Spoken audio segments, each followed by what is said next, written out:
léopard de la RDC, notre fierté nationale. Le coach Florent Ibenge amène ses joueurs aussi loin qu'elle exige la compétition.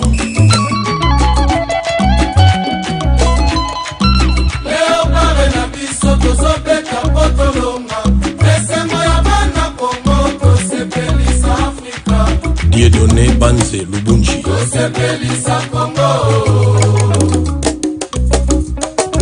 Marcel Tisserand, Trésor Mboutou Mabi.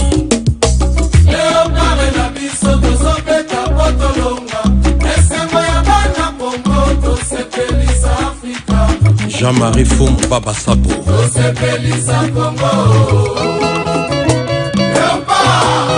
Jean Pamouaka, la sémence et la récolte.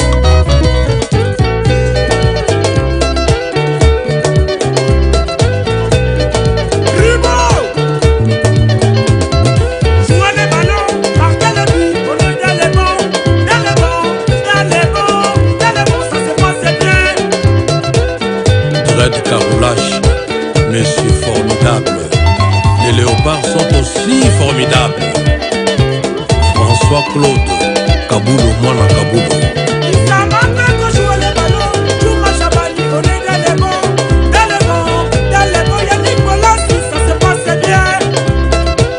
Viennoche, Jossard Nyokalongo. Reste grave. Louison Koulongoy, Ferdinand Moussatoula.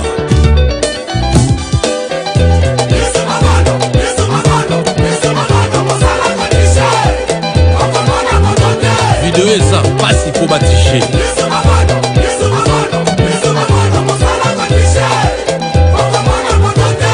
Miller Lutelo. Alex Mfumunti. Honorable Alita Chamala, Papi Mantezolo, Paul Bindu, Pacific Palace, Peter Wemodinga, Dado Mizwa, JP Diamantino, Mabanga Yatalo.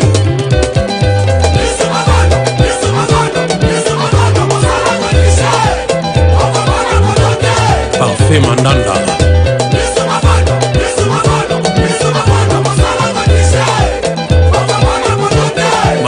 Lei bamona potote Jano Binano Nero Mungu Fumu ya Banga Moyo. Mami Ilela, la voix nationale. Assistant ça, ILK. Jouez les ballons, marquez le but, on est dans les bons, dans les bons, Bobo Oubenga, ça s'est passé bien. C'était Louzeka, ça s'est passé bien. Prêtre. Le souverain premier, JB Piana, le roi de la forêt, Ouerasson. C'est qui qui va quand vous jouez les ballons? Anthony Mossi, on est dans les bons, mais il faut que ça se passe bien. Alain Balay. Et à son Mela, Sylvie Silkas, victoire dans les bars du Congo. Air Force One, Alain Tendai.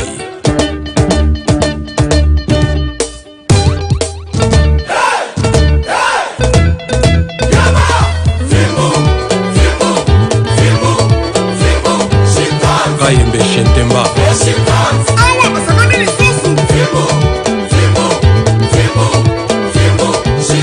Arthur Maswaku et leur père Chico David. Méchoc Elia. Cédric Bakambu, la chicotte toujours. Jacques Magoma. Brit Asombalanga.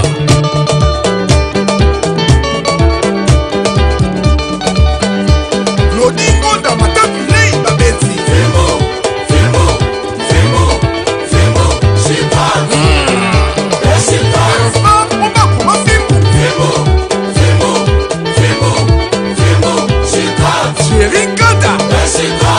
Wilfried Moke.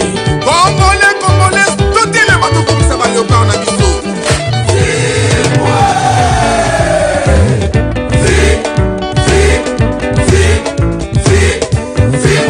ozosepela yo ofandi lokola auto blende Génial tambour bien. Comme Florent Ibenge, Fiakola Bambo bien. Léopard, Inababi Kafibu bien. Youssouf Moulumbu, Christian Louindama, Chancel Memba, Trésor pour tout Basekoli. Claude Mumbere, Lokola Botosika Kate. Shaddad Apollo. Jonathan Bolingi Abeti.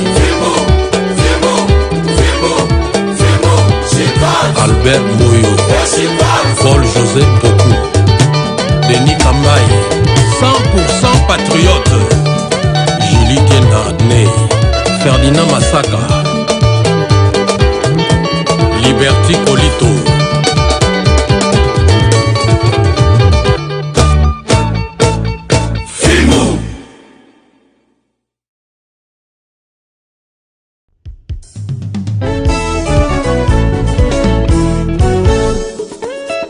KMB Temba.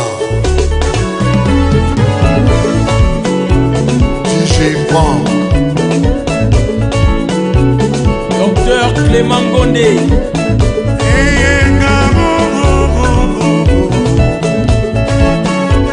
Elulu Vadio Akuna Matata.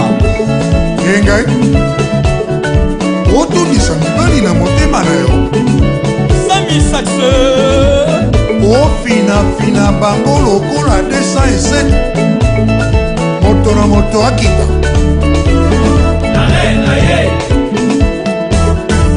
La Sigolengelo. La Feria Exotique 207. Désiré Loma Obama. Adeline Botangwana.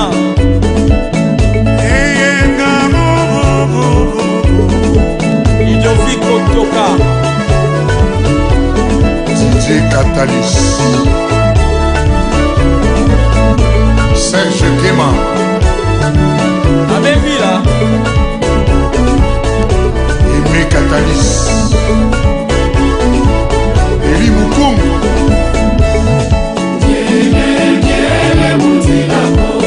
Hubert Betamona. Antoine Gonda. Chez toi.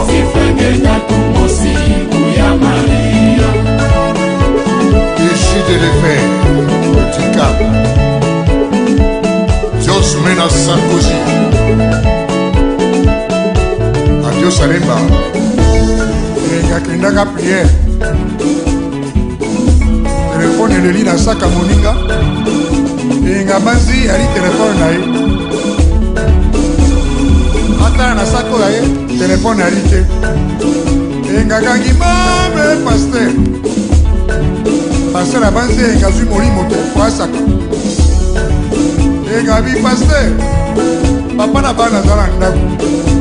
Nabosali telefone na ndako. Telefone eza na kode te. Mame paster libala ekufi. Mama Odette Tombela, Karine Kaniki,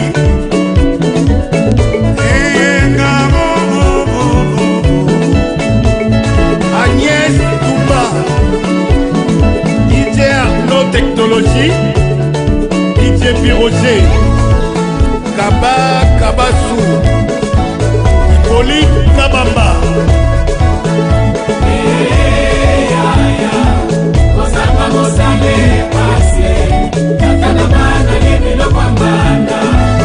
Jipe Aloma.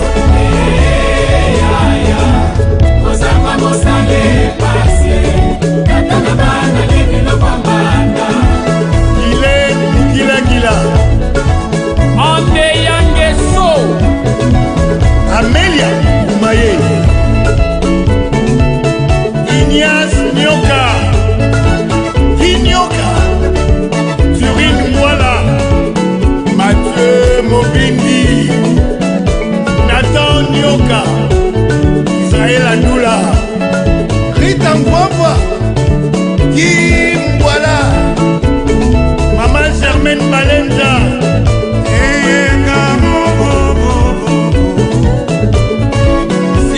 Tripoli, Sophie Keita, Anne Bobo, Bijou Malanga, Christian Lusakweno, Top Congo, Sikama, Nico Freitas, Mouta Pascal Kilo, Jetwingi, Michel Zinga, Raymond Dombassi, Jolande, Léopold Mavinga, Jean Kimbebi Manzuka, Hakim Lumingu, Richard Kabala, Marcos Smith.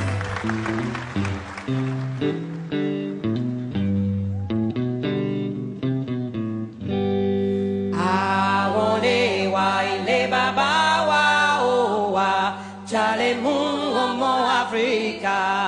Awole wa ile baba wa owa chale mungu mo Afrika. Old pirates, yes, they're a by. Sold I to the merchant ships. Minutes after they took her from the bottomless pit, but my hand was made strong by the hand of the Almighty. We forward in this generation triumphantly. Won't you help to sing these songs of freedom? 'Cause all I ever had, redemption song, redemption song. Emancipate yourselves from mental slavery. None but ourselves can free our mind. Have no fear for atomic energy, 'cause none of them can stop the time. How long shall they kill our prophets while we stand aside and look? Who? Some say it's just a part of it. We've got to fulfill the book. Whoa, won't you help to sing these songs of freedom? 'Cause all I ever had, redemption song, redemption song, redemption song. Shanwere, shanwere, I'm on me shanwere, shanwere, I'm on me shanwere, shanwere, I'm on me shanwere, shanwere. Emancipate yourselves from mental slavery. None but ourselves can free our mind. Have no fear for atomic energy, 'cause none of them can stop the time. How long shall they kill our prophets while we stand aside and look? Yes, some say it's just a part of it. We've got to fulfill the book. Whoa, won't you help to sing these songs of freedom? 'Cause all I ever had,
those hands, so we can rule our purpose land. I wanna know who owns the land. Who wanna know who owns the land? Okay, now listen carefully. Chinese are ruling the Chinese land. Japan is ruled by Japanese. England is governed by Englishmen. America is governed by Americans. So, Africa must be ruled by Africans. I wanna know who owns the land. We must rule from Cape to Cairo. We must rule our purpose land. I say, we want to know who owns the land. I want to know who owns the land. Aslan, hey, Papa Aslan, Papa Aslan, Papa Aslan. It must be free. Angola want to know who owns the land. Mozambique want to know who owns the land. Namibia want to know who owns the land. I said, Soweto want to know who owns the land. Zimbabwe want to know who owns the land. African freedom fighters want to know who owns the land. Purposely. Now listen to the history. With the years since creation, with the years since creation, what does one know? Since the time of sun and sun, since the time of moon and stars, since the time of air and sea, since the time of men and things, we must rule from Cape to Cairo.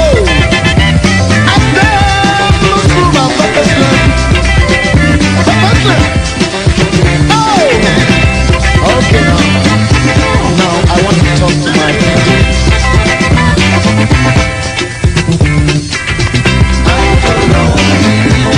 Ira Daniela, oh, I will know. Yeah, Ira Daniela, oh, I will know. I feel it's all over Daniela. Now we are the crossroads. On the Femo, don't be lost. I feel it's all over Daniela.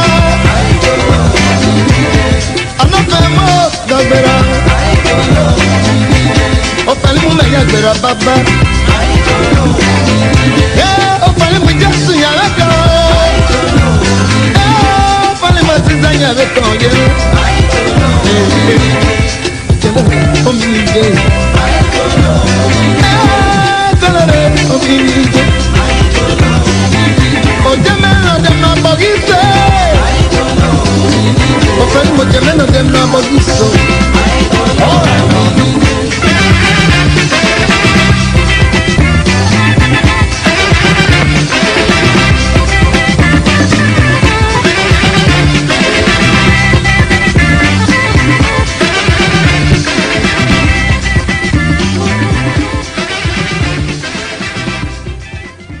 Welcome, ladies and gentlemen, to ABC Amber Television Live coming to you all the way from the great state of Texas here in the United States of America, broadcasting to all of sub-Saharan Africa. It's a pleasure to have you back here, everyone. Please, as usual, I expect you go ahead right away, hit your share button as I come back to you with the broadcast for the day. Don't touch a remote.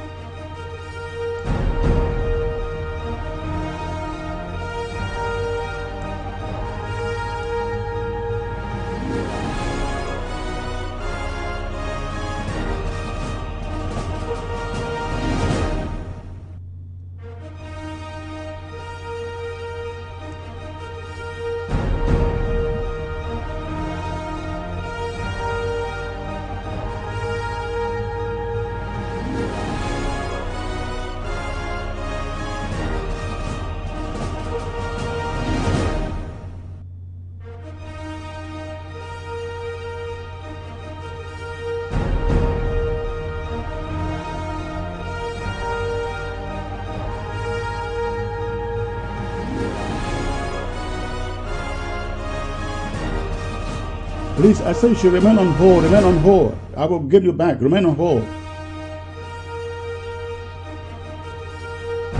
Okay, stay on hold. Don't drop. Don't drop.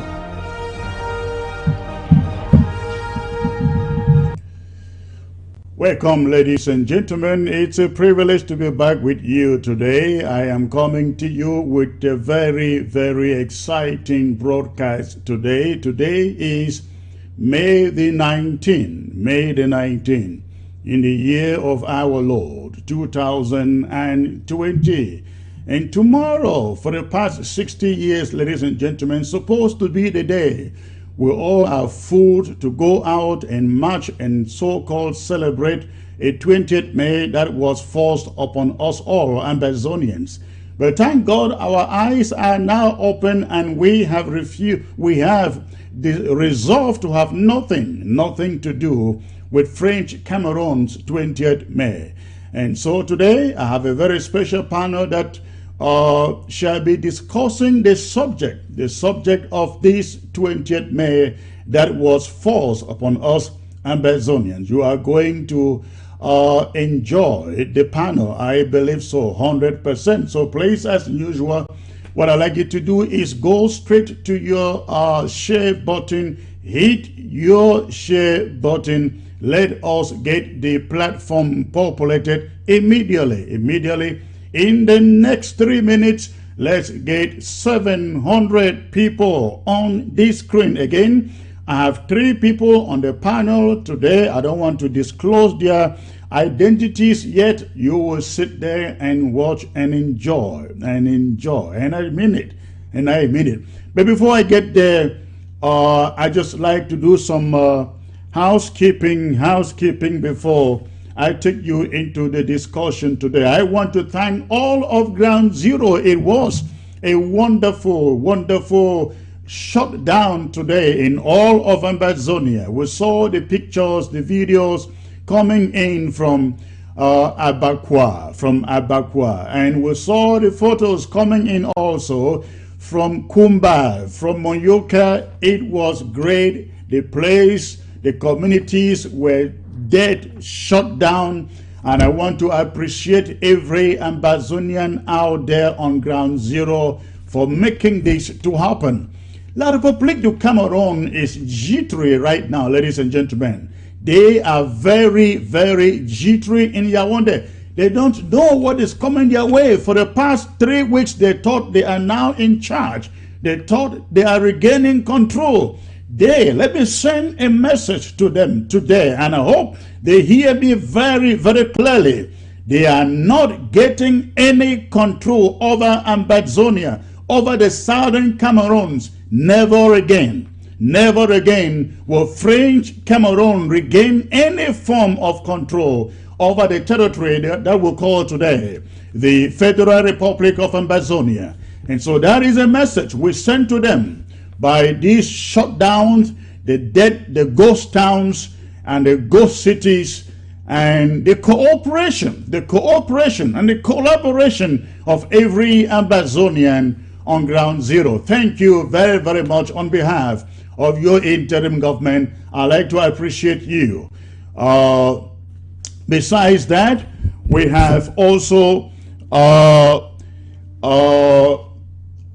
we have the battles that are going on in Bamenda. We learn in Tarikon, in Kwen, Mankon. There have been wars, battles raging in these communities. Moyoka, we heard about the shootings in Moyoka, and the Ambazonia Restoration Forces in Moyoka giving French Cameroon soldiers their march in Moyoka. That was yesterday. I'm told that it continued into the morning hours of today. We continue to let La République know we are in charge of Ambazonia, every inch of territory in Ambazonia. And by the way, when I talked about territory, I want you out there to take this home, and if you have any information, please contact me. In a few days to come, I shall be having a special show, a special broadcast to discuss all our lands that have been stolen by French Cameroon officials both in the southern zones and in the northern zone. We have learned in the northern zone, all the piece of property, the real estate along Bamenda, Bambui, Bambile Road, is all taken over by Francophones. Upstation, Bamendankwe, taken over by Francophones. I also understand the land going, the piece of real estate heading towards Mbengui Road, all bought by Francophones. In the southern zone, the land, the place they call a Sokolo, where you have the new stadium, all that property given to privileged so-called colonial administrators. We got to reclaim those pieces of property, and the Moliko area, all that pieces of property there, we got to reclaim them. We are doing a special broadcast to expose, ladies and gentlemen, every piece of property that has been taken over from Ambazonians by French Cameroon colonial administrators in our territory. And so, if you are out there, especially on ground zero or in the diaspora, and you have any information on any piece of property, be it land or a home, a house, that has been bought or taken over by any French Cameroon citizen and administrator in Ambazonia, please get the piece of information to me. Get that piece of information to me. Again, I'm doing a very, very special broadcast in the coming days to expose what is happening with our real estate. I got a call the other day from a lady from Europe who said to me, Secretary Chris, why don't you do something? The piece of property, the real estate between Tico Douala that belongs to Ambazonia is all bought over, taken over. It's being sold by these unscrupulous chiefs to Francophones, and guess who the Francophones are? They give the land free of charge to their administrators. The administrators turn around, sell the land in millions. We are going to expose it, and please, you have any information out there about the land in Upstation Bamenda, and all of Upstation, you got information, get that to me. Anywhere in Bamenda where Francophones have bought this land, and in the southern zone, get the information to me, ladies and gentlemen. I also understand, even right in my own county, in Le BLM, Francophones are coming in to buy all the cocoa farms. They want to buy all the whole. I don't know how I can describe it. This is serious. They are invading our territory, not just killing us, trying to get us to control us. They are also about taking all the land, all the property. We have to send a strong message to them that we take Ambazonia, we take everything, including every piece of property that they took illegally from clandestinely from our leaders. Thank God the chiefs are now talking to us and revealing what is going on to us. We will expose them and expose their names and precisely where they own lands in the northern zone and in the southern zone. Please, you are out there, you have some more information, get it into my hands. Thank you very much. Please go ahead, hit your share button, before I bring in my panel today. I'd like to talk about one more thing. I think I'm exhausted. I've exhausted. Let me talk about ABC Amber Club and the CID, ladies and gentlemen. Of course, Coupe Maneguba is having their World Drive coming up this weekend. We want to appeal to every Ambazonian out there to come out and fraternize with our comrades in Coupe Maneguba. That is a county that is under a lot of persecution from the French Cameroon administrators. I learned as of yesterday that French Cameroon has actually supplied guns to a number of chiefs in the Nguti, I think in Bangam. Of course, Nguti is the same county. But the French Cameroon government administrators have actually bought guns, supplied guns to a number of chiefs in Kupe Maneguba, and the guns have been given to the so-called vigilantes, as they call them, in that community, and they are now going after our restoration forces. And unfortunately, our restoration forces are not now as equipped as the boys who are having these guns from the chiefs. We got to do something in Kupe Maneguba. Remember, Kupe Maneguba is a neighboring, it's a border county. It's a border county, I think, with is it Lum? Am I right? I think so. Yeah, with Lum, correct. I think they share a boundary with Lum. In fact, most of their towns like Bangam are filled with francophones. Francophones. In fact, the mayor of Bangam is a francophone, ladies and gentlemen. We got to do something.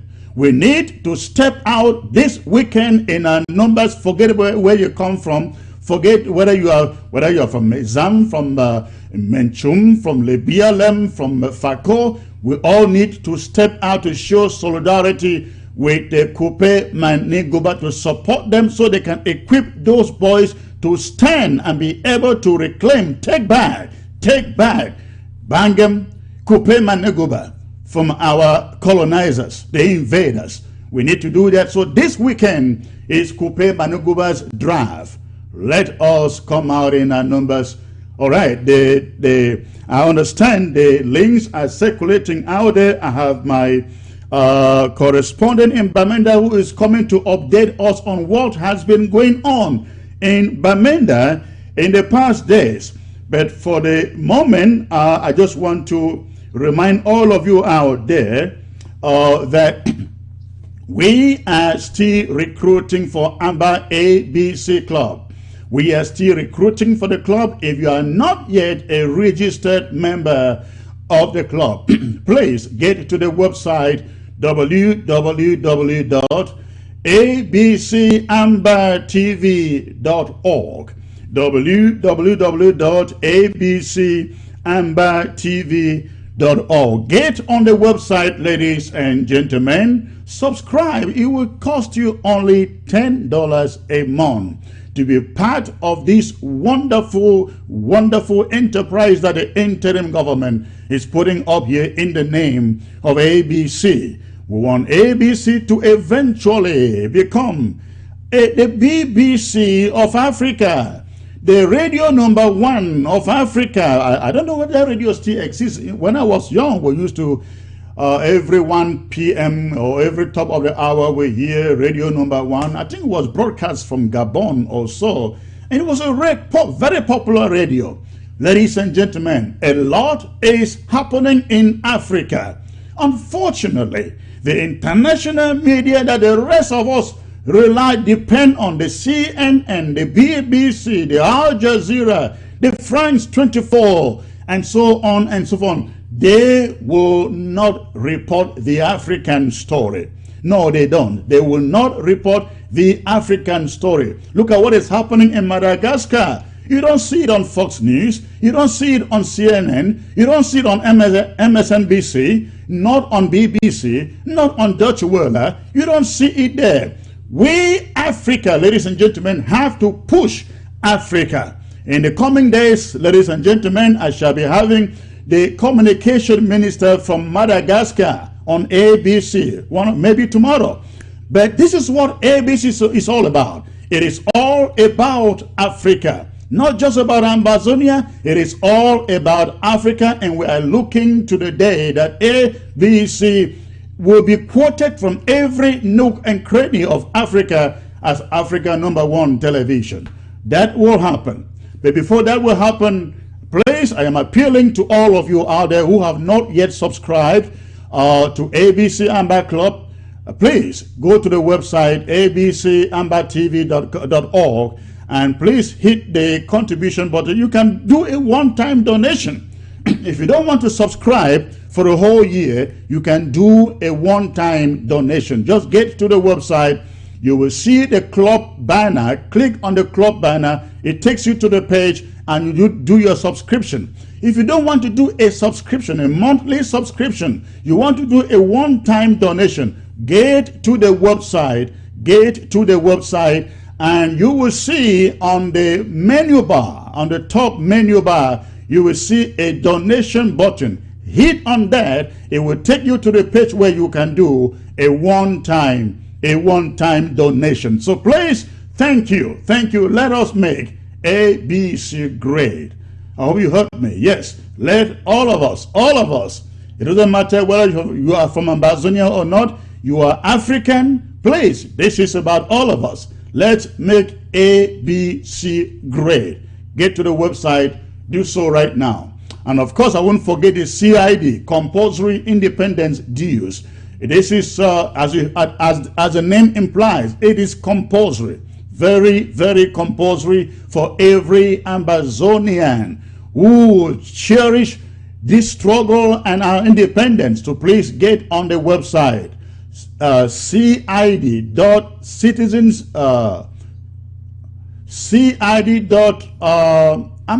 I think so, yes, .com, and please enroll for the CID, $10 a month, $20 a month. Let us, ladies and gentlemen, support our struggle, sponsor our struggle. Please, I have not seen 700 people yet. Hit your share button if you have just joined. Go ahead and please hit your share button. Now, I will take you to Bamenda, ladies and gentlemen. I will take you to Bamenda, where a lot of things have been happening in the northern zone. A lot of things have been happening in the northern zone. And I have one of our correspondents who will bring us details of what is going on in the northern zone and the success, of course, the failure too, of what French Cameroon has been trying to do to budge this struggle. They have been so excited within the past few weeks. The news going over that all the revolution is dying. Their fighters are surrendering. Their fighters are deserting. Our fighters are not deserting. Anybody who desert wasn't meant to be in this struggle. I can assure you that. Our fighters remain as strong and brave and courageous and determined as they have always been. And let me get to my correspondent now. Hello, sir. Hello, Martin. Hello. Hello, Martin. Can you please lower the volume of the background set and just focus on the phone, please? Okay. Hello. Hello. Can you hear me? I can hear you clearly. Wonderful. Are you Perfect. getting me? All right. I can hear you 5 on 5. Good. Please, a lot has been going on in Bamenda, in Bafut, in Mancon, in Nquen, all over the city of Bamenda and the neighborhood. Can you go ahead and tell us what happened in Tarekon, in Mancon, in Nquen, between yesterday and today, please? Good evening, Secretary Chris. Good evening to everybody watching ABC at this hour. A lot has been happening in Bamenda. And the first thing I would like people to know is that on Ghost Town days, especially in Nquen, we find some Okadas transporting personnel, transporting passengers. Not necessarily those who are going to the hospital, but we noticed that the market around Mubirnkwen, Yaoundé Park, former Yaoundé Park, you find people doing some buy and sell there, and so this Okada transport people there and come back, and we have observed keenly that these guys are mostly Bamilikis. On Ghost Town days like this, you find a lot of Bamilikis running Okada in town, mostly the Bundas. So the interim government should take note of this and see how they can work with the restoration forces on the ground. Okay, The second that thing is I would like the yes. yes, that is very important. So you are saying that you are very sure that these Okada guys are the immigrants from Mbunda, French Cameroon, and they circulate mostly around Nkwen Park area. Yes, because around Mankon, around Old Church Junction, going down to Travelers and Mbengwi Road, I have information. You hardly find these guys there. You hardly find Okada. On Ghost Town days, you hardly find any circulation around that area. But here in Nkwen, it is so rampant. It is so rampant in Nkwen. Now, how about the shops in Nkwen? Are they also open, or are some open? No. So where are these people carrying? Where are the Okadas carrying people to? To offices or to what? It's a difficult thing. I cannot really explain. But you find them plying the roads.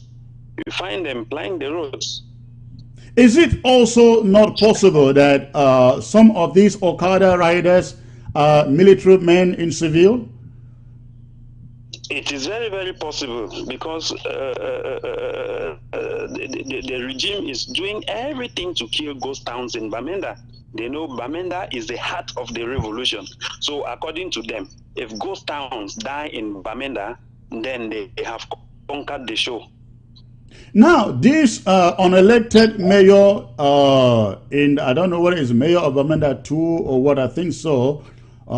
This guy that supposed to be the lackey of Paul Atanganji, who is trying to do everything to make sure that ghost towns they die in Bamenda. We see him trying to conduct some rallies, some campaigns on Mondays. Yes. Does this guy think that he is so secured? Or why does he think that he can beat public interest in these exercises? What he has been doing for the past weeks, is that mostly around food market, Bamenda food market, a bag of rice is 5,000 francs. They sell items there at the relatively cheap price, so that people can leave their houses, they come and buy. They want movement in Bamenda on ghost town days. So the mayor brings in bags, truckload of rice, and a bag is sold for 5,000. As low as 5,000 francs. Savon so cheap. In regular times, how does a bag of rice sell for? In regular times, a bag of rice that is 50 kg is close to 18, 19, 20,000 francs. So where is this mayor getting his own supply? That is the question nobody can tell. They are doing everything to kill the ghost towns in Bamenda. So did he do that yesterday, Monday? No, it was not done. Last Monday, Restoration Forces has given a sound warning to residents around hospital and about. To those who visit the food market on Mondays, they gave a sound warning. And last Monday, that was not done. At the end of the day, the city mayor was over the air and said his suppliers failed him. That is why the exercise did not take place. Oh, he said his suppliers failed him. Yes, those who supplied the rice for them to sell on Mondays failed him. That is why the exercise did not take place. Well, that is an exercise in futility, because I do not know for how long he can continue to do that. He will run out of supply eventually, and while he runs out of supply, ghost towns, shutdowns, they will continue. I know that Abakwa people are very intelligent, very smart people. They know the ploys of some of these colonial unelected officials, and they will beat them. They will beat them. And I like to send a message to that colonial unelected mayor that he is only there for as long as we allow him to be there. His days are counted. His days are counted. He saw what happened in Boya. He saw what happened in Manfe. He is not anybody so special. Mr. Ekema thought that he was invincible. He did everything to avoid the hands of revenge until it happened suddenly. We are asking this mayor and all the mayors, unelected mayors in all of Amazonia, you are only there for the moment, sirs, because nobody elected you. There was no election in the Southern Cameroons, from the presidential to the legislative and to the municipal. So, if you are imposing yourself and also trying to insert certain authority upon the people, you are only doing so for a moment. We are looking out for you. All right, so besides that, how was shutdown received? Because I know there were people were asking why is shutdown, why French Cameroon has already declared a cancellation for Labor Day and for May 20th. How was shutdown received out there in the city? You know, when some activists explained that on May 1st, Labor Day, the regime had cancelled the celebration of the Labor Day just for the city mayor of Bamenda to turn around and organize what he organized at Commercial Avenue. So when some activists like Kemi Ashu, Oben Moses, they had explained the raison d'etre for this lockdown, a lot of people were happy about it. And you know, for quite some time, so many people have been writing to you people that if ghost towns could be stepped up to 2 times per week, a lot of people on Ground Zero, Monday and Tuesday, I don't think a lot of them will have any problem with that. Well, we really don't want to unnecessarily step up ghost town into a number of days, because it is our understanding that people are really feeling a lot of pain on Ground Zero already. And I think when you take away one more day from them, a day in which they can go out, make a little money, because not everybody is a civil servant out there. Lots of people depend on the little things they go and sell in the market for a living. So we are here, we have the feeling that you take one more day from them, it only just increases the pain. It increases the pain that lots of them are going through. Unless we get the call coming again and again from both zones, then we may have to think about that. But for now, I think it's not just necessary to do so, but what we have to do is when it becomes necessary, as in this shutdown, 20th May shutdown, when it becomes necessary, if it means 1 week, if it means 2 weeks, if it means 3 weeks, even a month, we will not hesitate to call it so.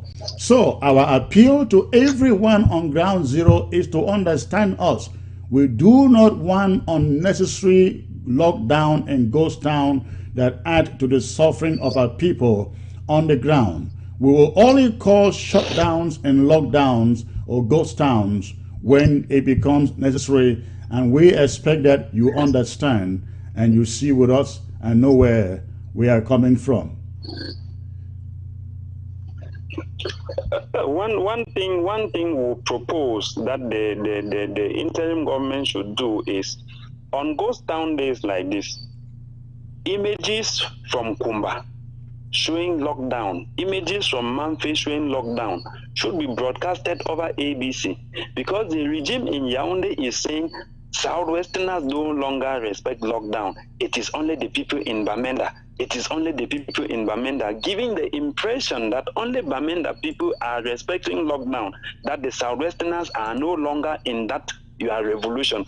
So on ghost town days like this, images from Kumba, images from Muyoka, images from Mutengene, showing how stores are locked, showing no circulation, should be broadcasted over ABC. You are very correct. Now, this is the frustration, as you can see on your screen, For those of you who are watching, the images you are seeing, this was shut down today. I think this was Moyoka. I think this is Kumba Boya Road, or Kona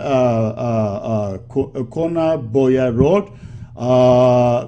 This was today, completely shut down. We have some photos out there too of Kumba. It was dead, shut down in Kumba. But the problem we have is getting those images come to us timely enough and in good format for us to be able to run on ABC. We're going to be starting the news unit of ABC very soon. And we are hoping that we will have some folks on the ground who will send us images and footages in the format that can easily be played on TV.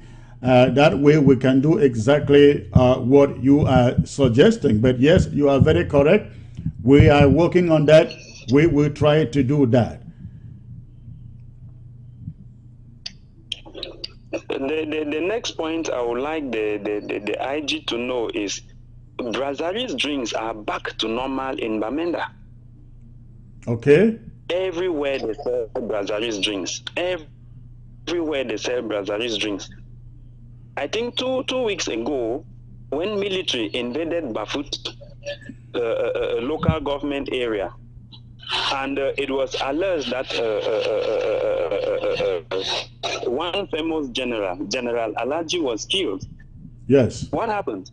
The Bamileke people around Mobirunkwen, they jubilated. Open territory expo. They did not even drink it again in hidings, and that is how they were saying that the issue is finished. General Alaji has been killed. Most of them were celebrating in bars. You go up station around custom area, you go to Amumezam, you go to Maifonkwen, you find Brazzaville's drinks everywhere. The interim government should work in collaboration with restoration forces to see that this one does not happen again. Everywhere in Bamenda you find Brazzaville's drinks. They don't even sell it again in hidings. All right. We're taking note of that. Now, I also understand that up station Bamenda, a number of locations have been uncovered where the French Cameroon terrorists, soldiers, and gendarmes bury the people they kill. Have you learned about that? No, I have not had information about that. Instead, we had information about a small place in Bambui, not far from Bambui Four Corners, along the road to Bafut, just a few hundreds of meters. Okay. What goes on there? As if they had a Waterloo.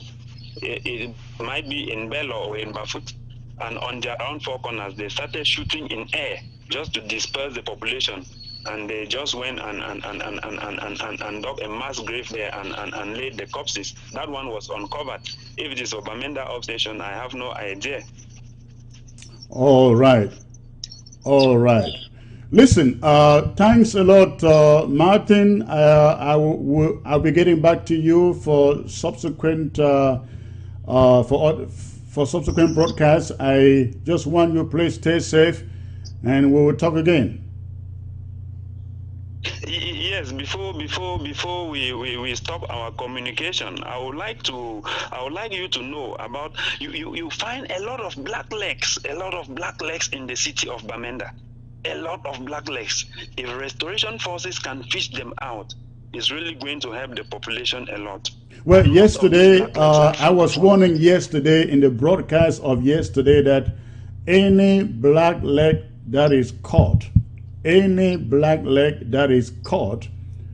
will pay the ultimate price, because we're not going to have thousands of our people dead. Then you have a few individuals out there for the greed and love of money selling this struggle for any reason. So any black leg that is caught out there in both zones will pay for it. There will be no mercy for them. Listen, thank you a lot. We will talk again subsequently. It was my pleasure. Thanks also. All right. Thank you. Thank you. Okay, ladies and gentlemen, when I come back, I will bring to you the panel for today. It is going to be a lively and exciting panel. Please, let me take a commercial break out. Do not touch your remote. You need a financial instrument that provides a hedge against inflation, 100% guarantees that you will not lose your money, has tax-free growth and distribution, the ability to take an interest-free loan, avoids probate, provides creditor protection, guarantees your family that your income will be replaced should you die, helps you protect yourself financially against chronic, critical, and terminal illness, and of course allows you to take money anytime for any reason at any age without a tax penalty. You need only as little as $50 to invest per month. Contact Irene Fombo, tel 513-5014-177 or send an email to irenenpmsn@gmail.com. You need a financial instrument that provides a hedge against inflation, 100% guarantees that you will not lose your money, has tax-free growth and distribution, the ability to take an interest-free loan, avoids probate, provides creditor protection, guarantees your family that your income will be replaced should you die, helps you protect yourself financially against chronic, critical, and terminal illness, and of course allows you to take money anytime for any reason at any age without a tax penalty. You need only as little as $50 to invest per month. Contact Irene Fombo, tel 513-5014-177 or send an email to irenenpmsn@gmail.com. You need a financial instrument that provides. Start a new career as a Linux system administrator with an average salary of $80,000 to $120,000 a year. Dynamic Tech Academy has transformed many lives for the better through our 6-month Linux program. We are so excited to announce that we are adding DevOps course and Red Hat certification at no charge, which will make students more competitive.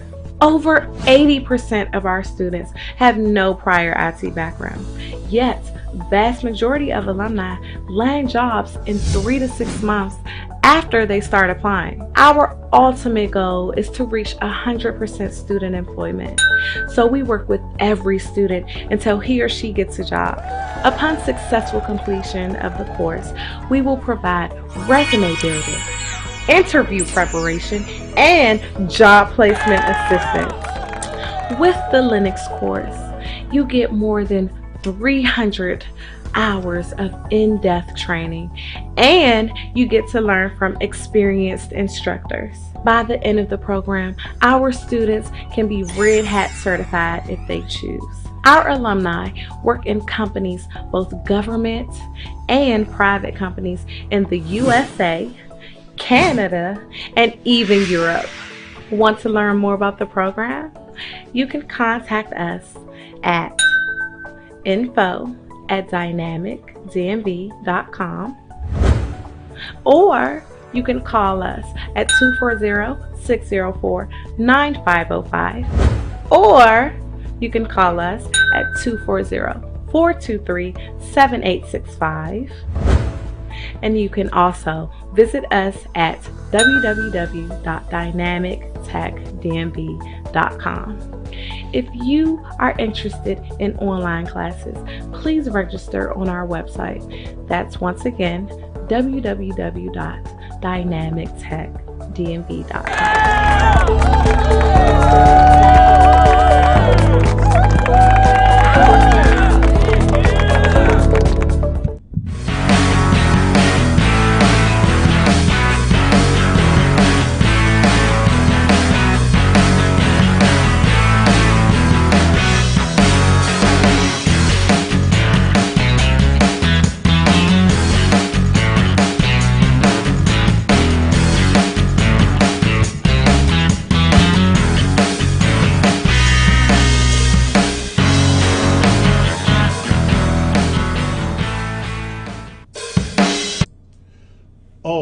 welcome back, ladies and gentlemen. I will now take you into the subject proper for this broadcast today. But before we get there, I just want to give you a background to what we are discussing here today with the panel. 60 years ago, I should put it that way to just summarize it up. 60 years ago, no, let me say not 60 years, from 1972, French Cameroon administration, then Ahidjo, made us to understand it was better to have a united Republic of Cameroon than a federal Republic of Cameroon. And so on May 20th, 1972, Mr. Ahidjo introduced what he called the United Republic of Cameroon, essentially wiping away the federal structure form of state that existed from 1961. And so it did not end there. The successor of Mr. Ahidjo, in the person of current president of French Cameroon, Paul Biya, in 1984, changed it from United Republic of Cameroon to the Republic of Cameroon. Now, all these changes have not come without agitation and condemnation from Ambazonian citizens. If we are where we are today, in fact, when you hear about the root causes of the conflict in which we are, this is the most important of those root causes. The transformation, the fraudulent transformation of the name and the form of state from a federal republic to a united republic and then to a republic. You know, they subtly did this to give the impression Cameroon was getting synchronized. But guess who was being synchronized? It wasn't the French Cameroonian. It was a Southern Cameroonian who was being assimilated, put in sync with French Cameroon culture, tradition, way of life. And that is why today we cry of the death of every institution and infrastructure that we Ambazonians inherited from the colonial masters, the French, the Anglo-Saxon system. And so today, being that we were supposed to be marking 20th May celebration, but we have rejected it, I thought I should have a panel discussion on this subject of 20th May. And so, ladies and gentlemen, I have with me here in the on the set three gentlemen who are very, very conversant, who are masters of this subject of the fraud. I call it the fraud that took place between 1961, 1972, 1984, and I am talking about, from my right, the one and only Honorable Professor Martin Ayim, who is joining me all the way from the great state of Louisiana. And in the middle, you have our one and only barrister Valentine Ghana, joining me from the great state of, what is that again? Chicago? Kansas. No. Where? Kansas, yes, Kansas, thank you. And of course, you have one of the fathers of this revolution still alive and kicking. I am talking about Pa Augustine Ndanga, who is a moving encyclopedia.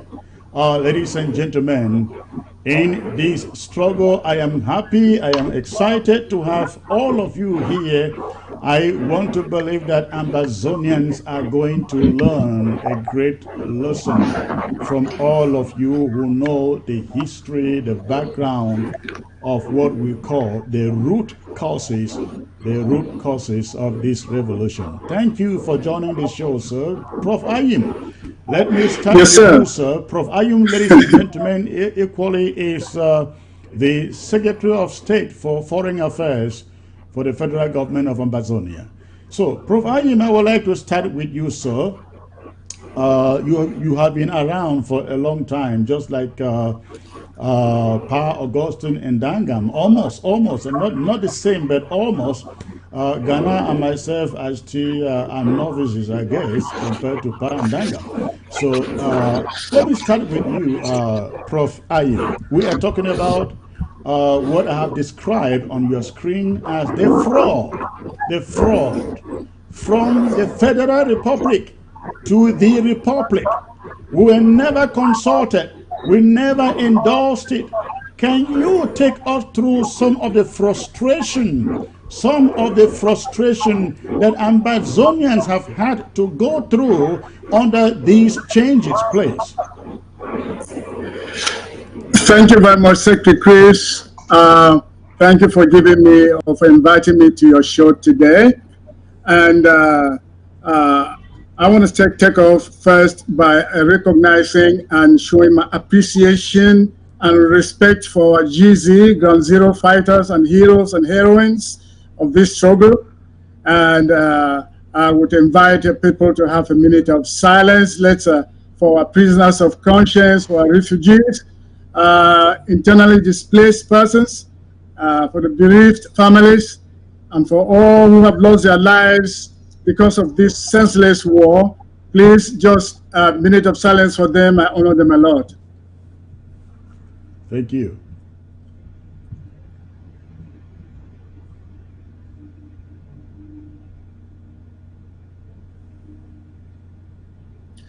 To God be glory.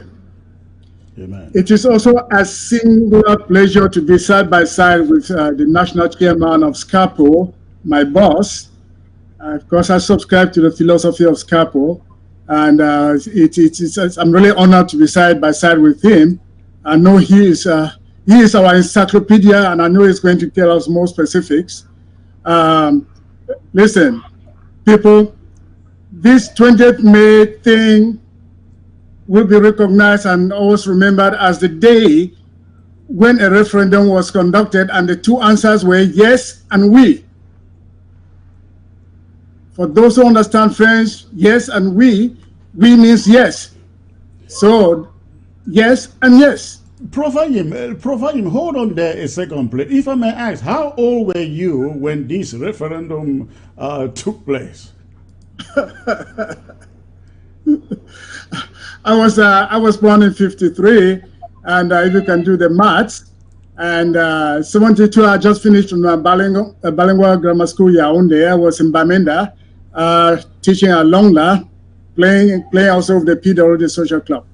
So, how old was I? I was in my late 20s. Okay, all right. So I guess I should question you and Pa Augustine why you allowed the choice, why you couldn't read between we and yes. In the days of Ahidjo, you don't have to read anything. They will impose it and enforce it, and you do it as it is. And even if the results are not proclaimed, they proclaim them in Yaoundé.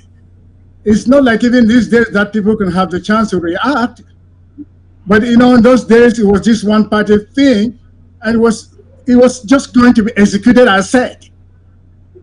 All right. So that was a different environment than now. So, okay.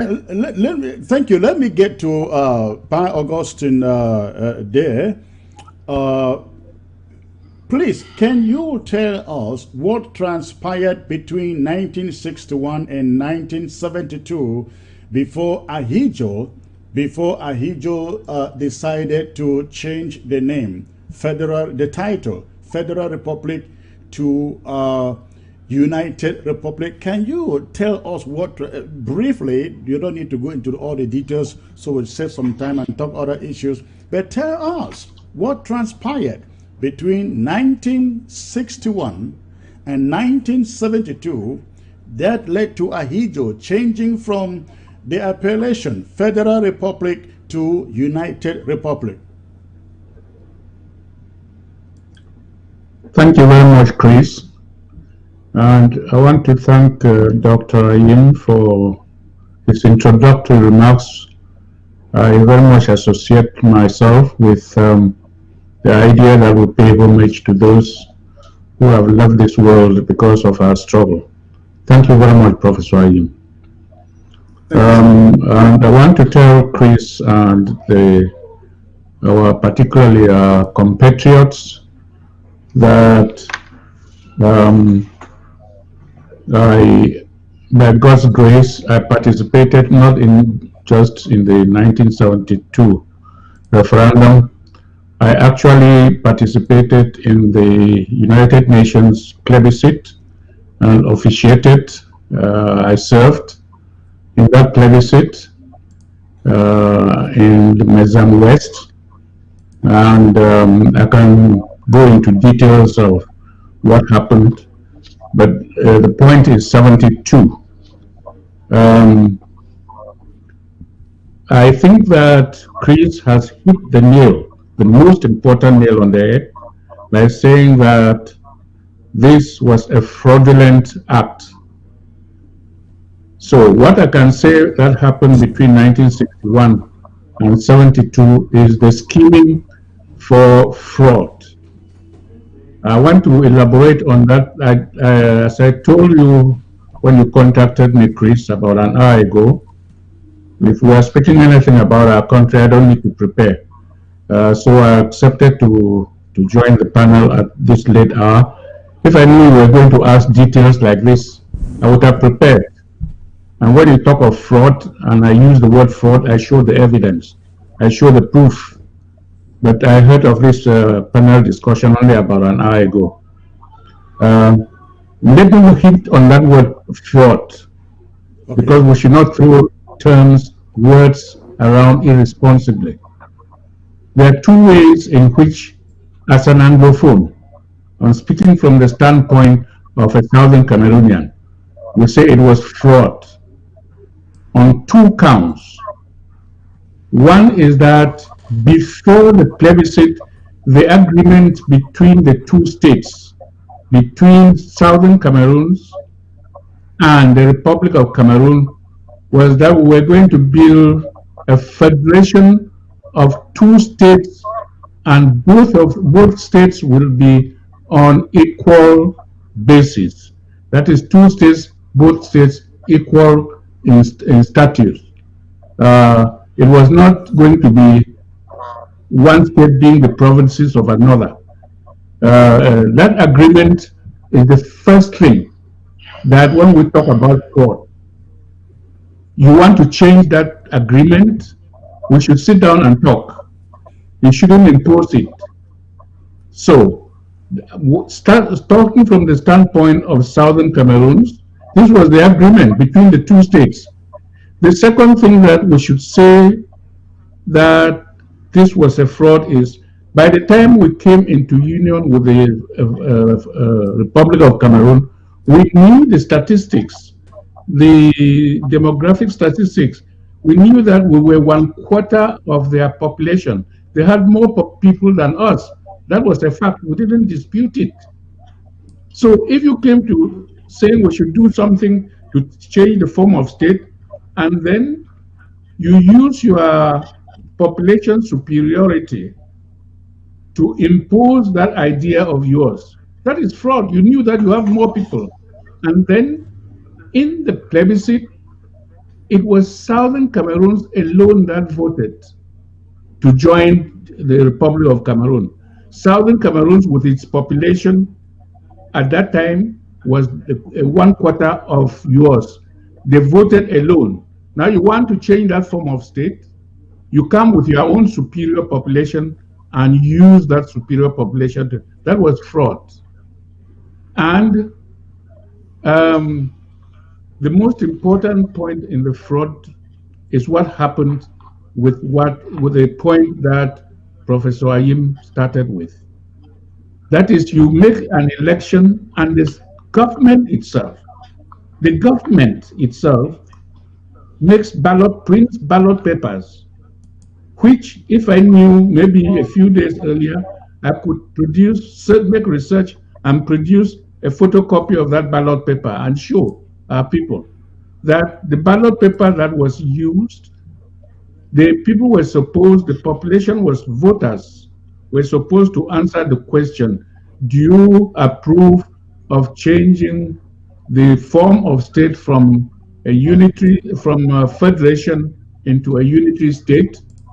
The answer in any democracy, in any freedom of choice, should be either yes or no. But the ballot papers which we have, you can make research and look for it. You can look for it.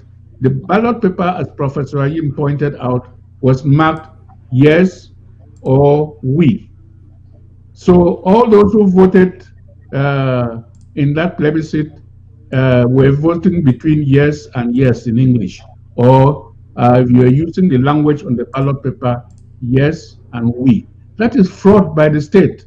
So we are not misusing words here. That was fraud.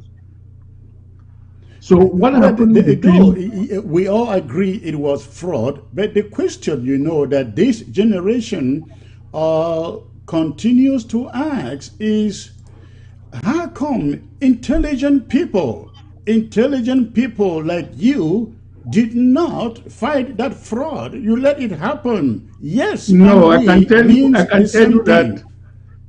I can tell you, yes. You asked me to give the background to this. Yes. Look, when did Ahidjo introduce that matter of changing the form of state? It was on the 6th day of May, before Parliament. The parliamentarians who went to Parliament that day didn't know what the topic they were summoned for. The head of state just appeared on the rostrum and said, I have decided to consult the people of the people of this country on the subject of referendum. From the 6th day, calculate how many days it was to the 20th. This was a national event which needed public debate. In a normal democracy, you give time for people to debate in public, in newspapers, in the media. They gave no time. And let me tell you, and quote somebody who is not here, but I'll quote him.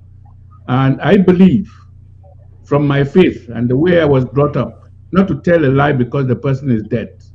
I can quote Dr. Fonlon talking to us in a group of university students, and I am not misquoting him because I believe that they are alive somewhere, in some form of life. Dr. Fonlon was a member of the Central Committee, and what he told us was that they themselves in the Central Committee, who were sent out to campaign about the referendum, went out to the provinces without knowing what they were going to tell the people, what the campaign was all about. And that it was there in the field, after they had held meetings in the governor's office about going into the field, that they received the text from Yaoundé saying what the referendum was all about. They themselves from the Central Committee. So if you ask me, if people of the Central Committee, members of government, like Dr. Fonlon, knew nothing, even though they were sent out, now you could ask him if he were alive, why did he go? But I want to tell you, you are asking him out of context. If you knew, or if you know the system of dictatorship, which the first dictator of Cameroon, Amin Amadou Ahidjo, with his time, you will not ask this question. You will just laugh. I can quote you another person, I don't know whether he's still alive, the principal of CPC, Mr. Fonyang. He asked that question you are asking now. Yeah. And I wish you were alive to tell you what happened to him. Because it's, Right. you know, It I would asked that have- it question. would have gone nowhere. What we are telling you is what happened.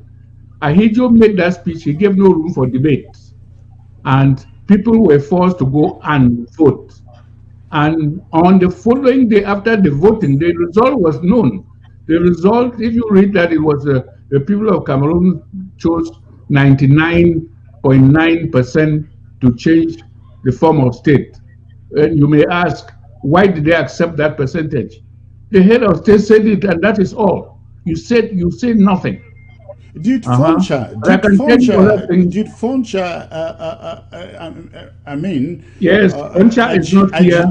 Agitate not over here. those two questions, because I guess he was the leader, or the Southern not Cameroon's here. leader. I was not of his party, but I was close to him. I've held discussions with the late Dr. Foncha. And Foncha and the KNDP top brass, Von Lon and others, they held a meeting with Ahidjo after that to discuss the two parties. Yes, and what happened in that meeting, well, I don't want to go into it because it would have changed nothing. Foncha did his best. People like Von Lon did their best. If you know the quality, the mindset of Von Lon, frankness, and it is frankness that removed him from government. He was frank, and he did what you are asking now. That's the kind of thing Von Lon did. And he told the head of state, we are either sovereign and we take the decision we are taking for Cameroon, or I am not your minister. He said that and left the government. Yes. All right, thank you. Let me get to the youngest amongst you there, who happens to be a constitutional lawyer, if I'm right. Please, Barrister Ghana, can you tell us the illegality between the change from Federal Republic to United Republic and then to the Republic by French Cameroon? Thank you, Secretary Chris, for that question. And it's my honor to be here amongst two great individuals in our struggle, Pa Augustine Dangam and Professor Martin Ayim. Thank you guys tremendously for having carried forth the flame of our struggle to where it is right now. And I want to also join you people in bringing in memory all those who have been unjustly slaughtered in a genocidal way on our land. I want to bring to memory all those who are in jail, be it in Boya, in Bamenda, in Yaoundé, all over Francophone Cameroon, where our people have been abducted from Ambazonia and taken over to a jurisdiction where they should not even be there, consistent with the practice of law. So we want to keep in mind all of those who are suffering due to these brutal chains of oppression. But coming back to your question, Secretary Chris, 1972 is just another milestone in this sad, fraudulent, and illegitimate journey that was started in 1961. So the hoofbeats towards 1972 were already very loud. The fraud started even before October 1st, 1961, because when the two parties, people from French Cameroon and people from the Southern Cameroons, met in Fumban in July in an attempt to craft the terms of the union as was mandated by UN Resolution 1608, they did not conclude the crafting of any union. For the union to have been valid, they should have completed the terms of the union. They should have been signatories from, first of all, the union, whatever terms were concluded needed to have been ratified by the Southern Cameroon's parliament seated in Boya. It should have been signed by the sitting Southern Cameroon's prime minister in that place, Dr. John Foncha. And they ended the talks in Fumban with the promise to continue discussions to solve the open-ended issues which were not resolved, and that never happened. And no Treaty of Union was ever signed.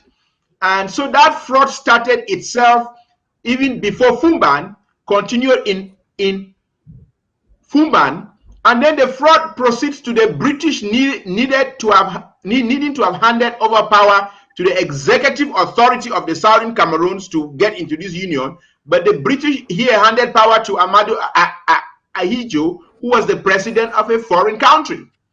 And then you move, you look at further steps of that fraud, being as soon as Ahidjo had power,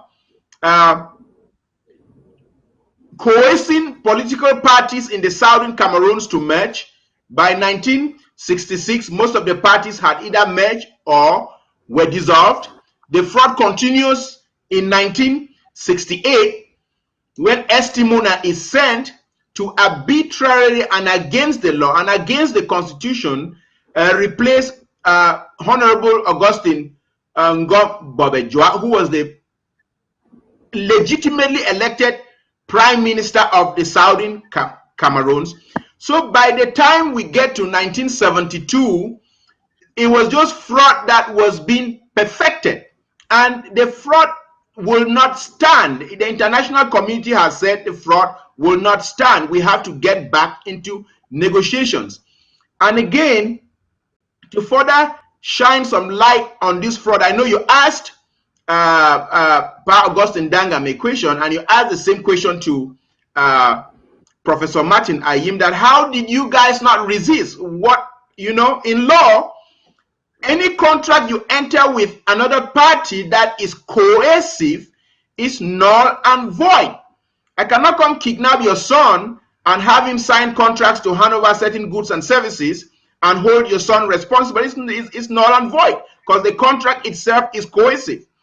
Growing up as a teenager, one of the books I read was Albert Mukong's Prisoner Without a Crime, and the evidences of resistance are scattered all over. Albert Mukong documented this very articulately in his book Prisoner Without a Crime, how those who tried to resist Ahidjo and to resist the French scheme and design to steal away the independence of the Southern Cameroons were arrested, were tortured, were imprisoned from Nkondengi to Chwali up in the north. And 20th May, which is coming tomorrow, stands as a symbol. It stands as a symbol of the attempts to wipe out any federal footprint in Cameroon, an attempt to eviscerate and annihilate the territorial, political, social, and historical identity of Ambazonia, which is itself, if you go under the UN definition of genocide, that in and of itself is genocide. An attempt to fasten the chains of bondage on Ambazonians as a forcefully annexed and enslaved people. So our legitimate war, our illegitimate uprising, the legitimate self-defense by our people on the ground is something that was predictable and forthcoming as a resistance to this naked, continuous aggression by La République du Cameroun with the overt help of France against our people. And so it is not right to say there wasn't any resistance. There was resistance by our people. But Britain also had not trained our people to have an army, which was a prerequisite for Britain to prepare our territory for independence. So we did not even have that army to resist the army of French Cameroon. So yes, there was resistance, and there is evidence, if you read Albert Mukong's Prisoner Without a Crime, of resistance that was being mounted people, and it wasn't just enough to repel the naked aggression by French Cameroon and being directed by its principal, France. Prof. Ayim, you have something to add there? I see you jittering over there to add. Yes, I have a lot. I want to add I will come back to you. Let Provide him jump in and add what he wants to add, please. Provide him. Yes, I have a lot to add. Why this was a fraud in 1972 was that Ahidjo conducted this for the entire country. Fairness would have said, okay, only the Southern Cameroons would have conducted the referendum. But now the whole entire country, that wasn't fair. That was a fraud. Now, you see, we're talking about 1961. Before 1961, there were other occurrences. I want to take the time, just a little bit of time now, tell the youth listening to me, tell Amazonians listening to me, how it all progressed from illegality to illegality.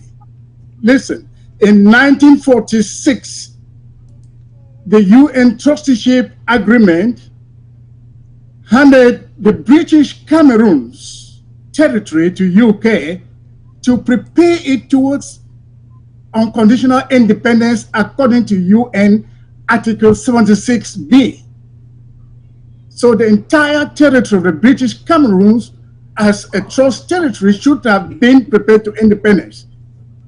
The UN failed in that. UK manipulated the UN. Now, coming to the manipulations, UK now separated British Northern Cameroons and British Southern Cameroons doing all their plebiscite and all that. All that was not necessary. You will know there is no international boundary between the British Northern Cameroons and British Southern Cameroons. This is the fraudulent work of UK. Now, this very UK, about their plebiscite, they quote Resolution 1608, paragraph 15, like the Foreign Affairs said, we voted. This was an illegal thing they did to start with. They should get the blame for the illegal things that they did to start with. You cannot quote Resolution 1608, paragraph 15, without mentioning paragraph 5, the implementation. So that plebiscite, we found ourselves where we were. It has not, the terms have not been implemented. So there actually was no federation. Okay. So that was an illegality. And we are two separate entities. Like I said, two separate entities cannot federate. So that was illegality. Now, from the 61 to 72, there was a federation that was not supposed to be. There was supposed to be a meeting in Pumban that came out with nothing. There was no treaty of union, like my comrade had earlier said, because if Pumban was productive, there would have been an agreement signed and deposited at the UN Secretary General's office according to UN Article 102, paragraph 1 and 2. There was nothing. So Pumban was just a party time. The UK itself did not come to Pumban. All right. So now UK handed the powers, the administrative powers, like my friend said, to Ahidjo on the 30th of September. So our people were powerless. So Ahidjo just brought his gendarmes and took over our territory. That is why I came from colonization to another. No, from colonization to colonization. Okay. All right. Pa Augustine, you wanted to chip in something in this? Yes, I'll chip in something in both what Professor Ayim has just said and in what Mr. Ghana said earlier. They have raised two important points because your push, I see, Chris, is for us, what action? How did you react? I think it should be clear to our listeners, to our people at back home, that the illegality, the mistakes that were made, if we want to use diplomacy, the big mistakes, that catastrophic mistakes that were made, the deliberate actions of Britain concerning us, which if we want to be polite, we say they were mistakes, started with that of the plebiscite. And the commitment according to UN Charter for trusteeship territories, was you prepare Article 76, you prepare these territories in view of their independence. You develop them and give them their independence, self-government or independence, one of the two. Now, you are asking for our listeners to understand why there was no resistance. No, all along there has been resistance. Right from the time that the British said that the UN should conduct a plebiscite in southern Cameroon and ask the population to choose whether to get independence by joining Nigeria or independence by joining French Cameroons. There was protest. And our listeners, our population to know this. This is a historical point, which if I say you can also do your research to confirm or see whether I spoke the truth. Now, the first protest about this came from two political parties in southern Cameroon. Two valid political parties. One led by the Speaker of the Southern Cameroon House of Assembly, Kale. His political party, CUP, Cameroon United Party, petitioned the United Nations. That was and right, said after, that, after that election. No, Is it right after that referendum? Yeah, to choose between joining Nigeria or joining this one for our independence is not fair. If it is independence you are talking, then there should be a third question. There should be a third question. Do you want to be independent without joining this country or this country? Kale's political party wrote that. Another political party in southern Cameroon, led by a natural ruler, Chief Nyenti of Manyu County, wrote a similar petition to the United Nations. These petitions were treated objectively by the department in the United Nations in charge of answering questions about self-determination. That was the Trusteeship Council. These petitions went to the Trusteeship Council. They read it and said, yes, but it is their right to have a third choice. The United Nations should give a third choice in the plebiscite. The Trusteeship Council said this, and you can go online, you can go research on it. And the British response was what? The British sent to say that their representative at the United Nations should oppose it. The British representative at the United Nations at this time was called Sir Andrew Cohen. You can look at that name online, see what he said about British Southern Cameroon's plebiscite in 1961, Sir Andrew Cohen. He refused and said Britain would not be part of it for a third question.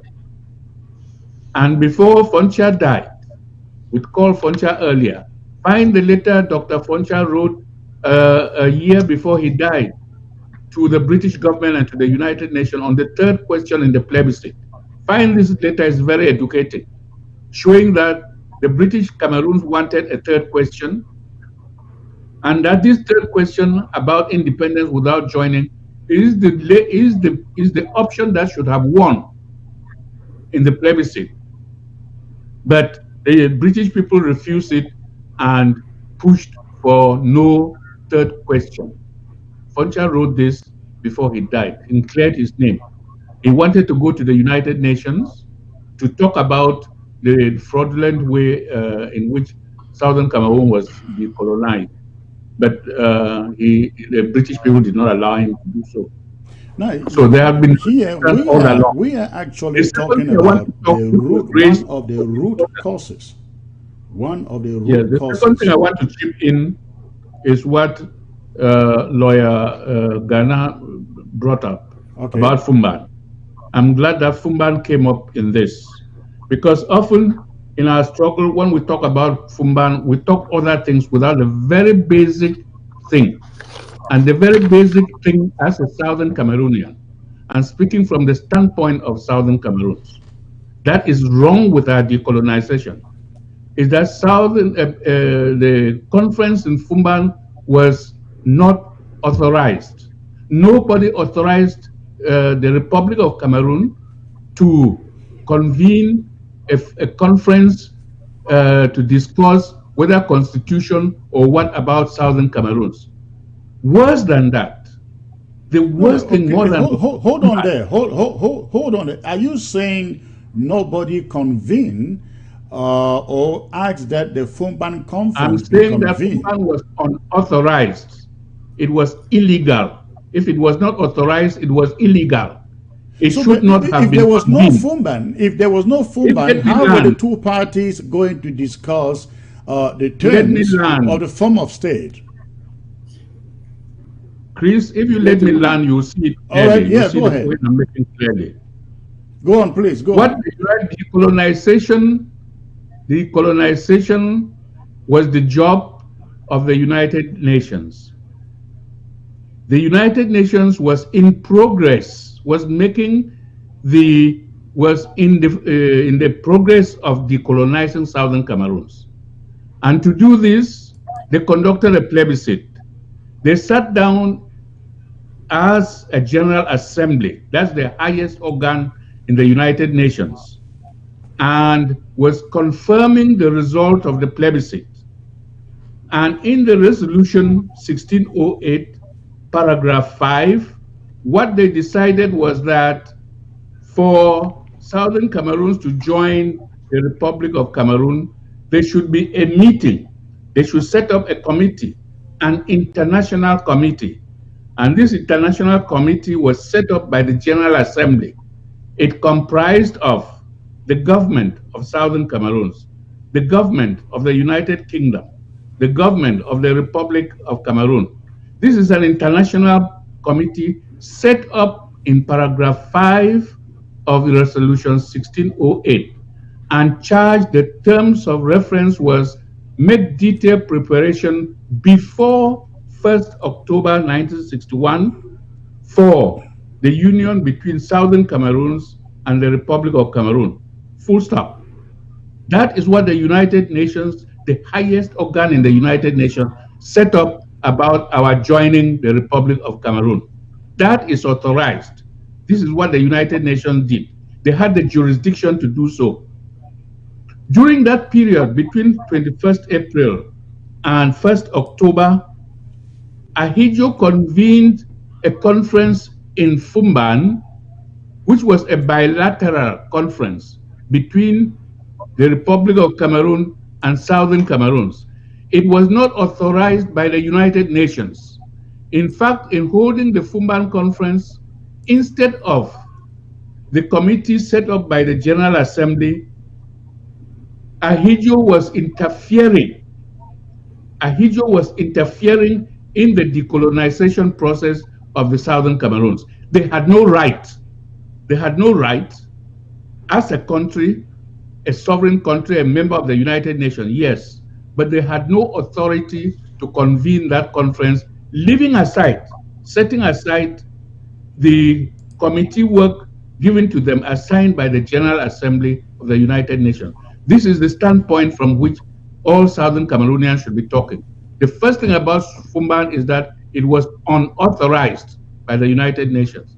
The United Nations has set up a proper committee that should have done its work, made its report to the United Nations.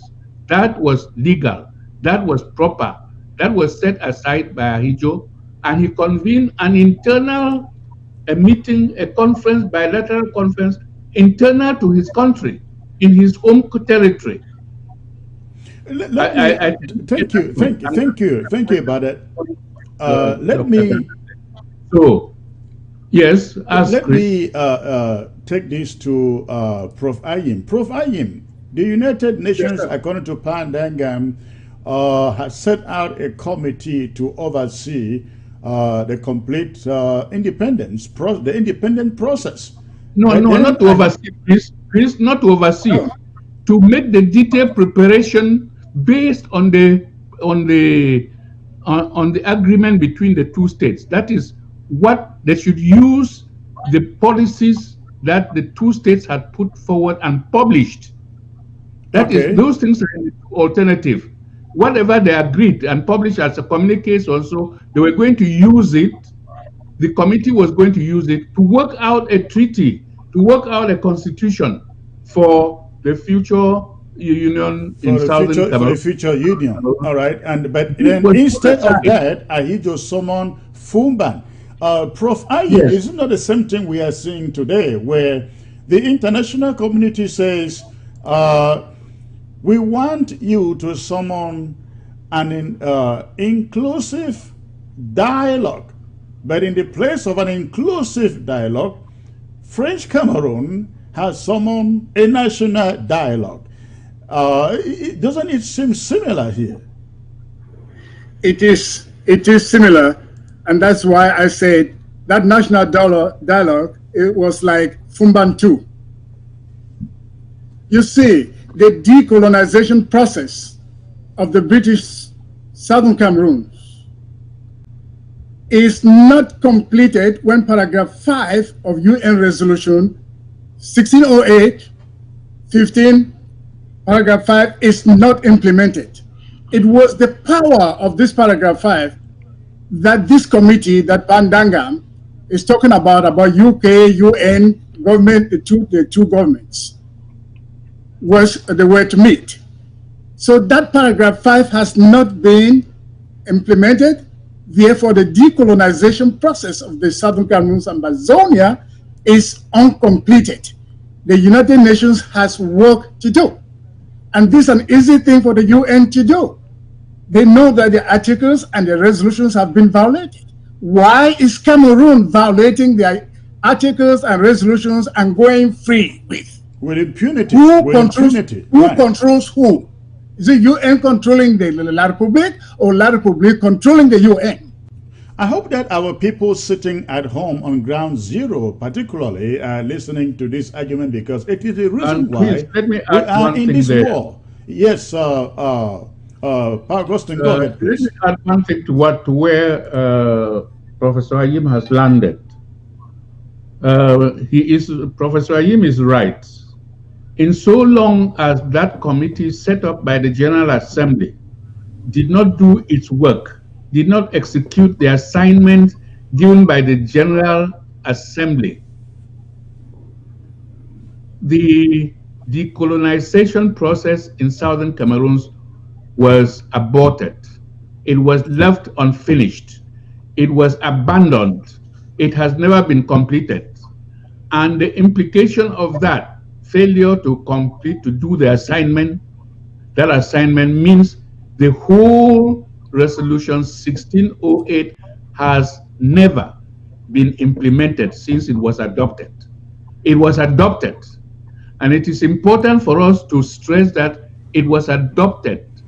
And because it was adopted, Southern Cameroon has its independence, in the sense that in that resolution, the General Assembly meeting that they voted overwhelmingly, 64 votes for the independence of Southern Cameroon. That was the number of countries that voted to support our independence, and 23 against. So that the fact that that resolution has not been implemented doesn't change the fact that the General Assembly granted Southern Cameroon its independence. It did. And the other thing that we talk and we never mention is the fact that for that resolution of the United Nations that has remained unimplemented, the important department in the United Nations, the Trusteeship Council, recommended for that meeting that the United Nations should honor its commitments to the voters, to the population of Southern Cameroon. The Trusteeship Council held a meeting 3 days before the 21st, and their report shows that they were asking the United Nations to send a team of experts, 3 experts to represent the United Nations in the post-plebiscite conference. That is in the conference that is suggested in paragraph 5, which Professor Ayim and I have been talking about. That conference suggested in paragraph 5 The United Nations was supposed to be represented there by experts in administration, experts in constitution. Okay, and that body, that trusteeship council, is the final authority about decolonization. Is in the United Nations. That's the branch that is responsible, and they give this recommendation to the General Assembly. And only that recommendation, paragraph 6 of their report, is missing somehow in the report, in the final thing that the United Nations adopted. The United Nations Trusteeship, General Assembly, took that report of the Trusteeship Council and formalized it, adopted it as Resolution 1608 without paragraph 6. And that paragraph 6 is important. This is where we hold the United Nations and the British, by what we say in Pidgin, their canas. We hold them. This is recommended. We were not there. But the Trusteeship Council recommended that the United Nations should make a post-plebiscite conference and send these experts to represent the United Nations. And the United Nations did not honor that. All right, but let me stop you there. Let me stop you there and ask this follow-up question for all of you. I will have for Ghana start. Don't we have another opportunity now in any mediation? Forget about the Swiss. I don't know whether that is coming first or what. But don't we have another opportunity when the whole world is saying they want an inclusive dialogue without preconditions? Don't we have another opportunity to now take this case to the mediation table to say, this is where our problem is? When you talk about root causes, this is where we trace our root cause to this conflict. Is that not an opportunity? Ghana, I'll start with you, please. It's not just an opportunity, it is an imperative. It's an imperative because that is what must happen for this conflict to end. La République is dreaming and is having a very, very bad dream if it thinks that this conflict can end with it crushing Ambazonia on the battlefield. It will not. This conflict is going to end on the negotiation table. And on the negotiation table, La République will have to prove its claim to Ambazonia, which absolutely does not exist. In 2010, when a UN delegation visited Bia in that blood-stained Etudi, commemorating La République's 50th anniversary, we all remember that the UN representative Ali Triki brought 2 maps as a gift to Bia. Those maps were a map of French Cameroon and a map of the Southern Cameroons.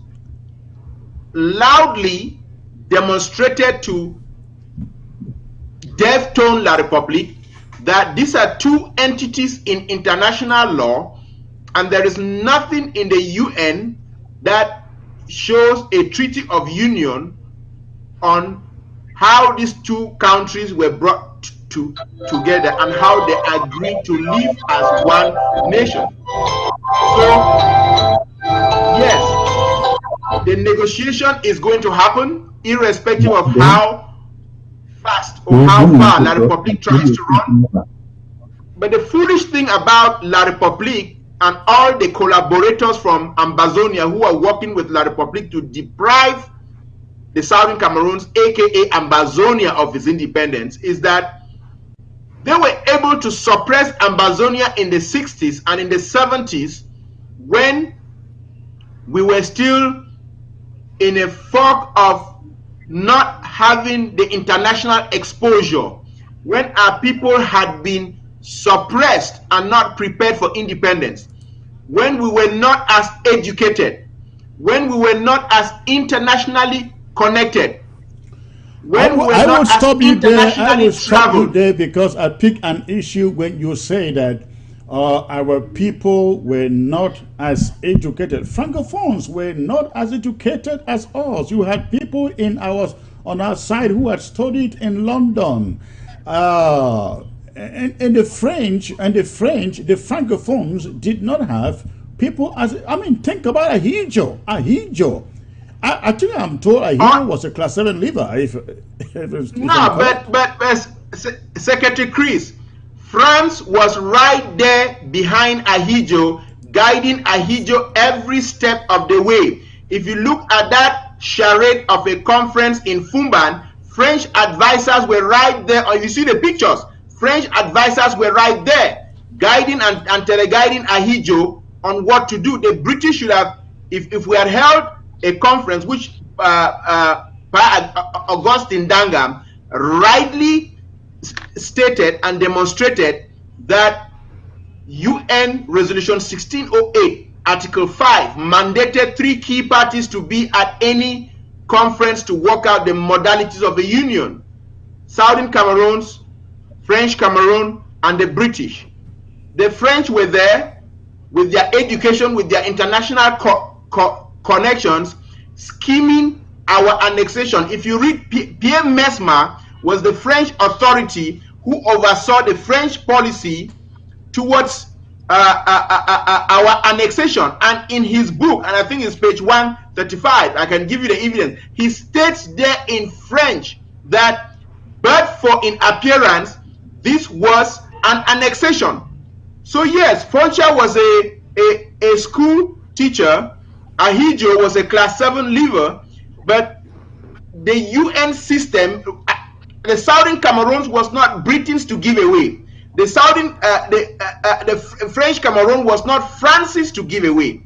These territories had to be settled consistent with the international law, consistent with UN resolutions. UN Resolution 1608, UN Resolution 1514 that came out December 15, 1960, granting independence to all trust territories and all countries that were under colonization.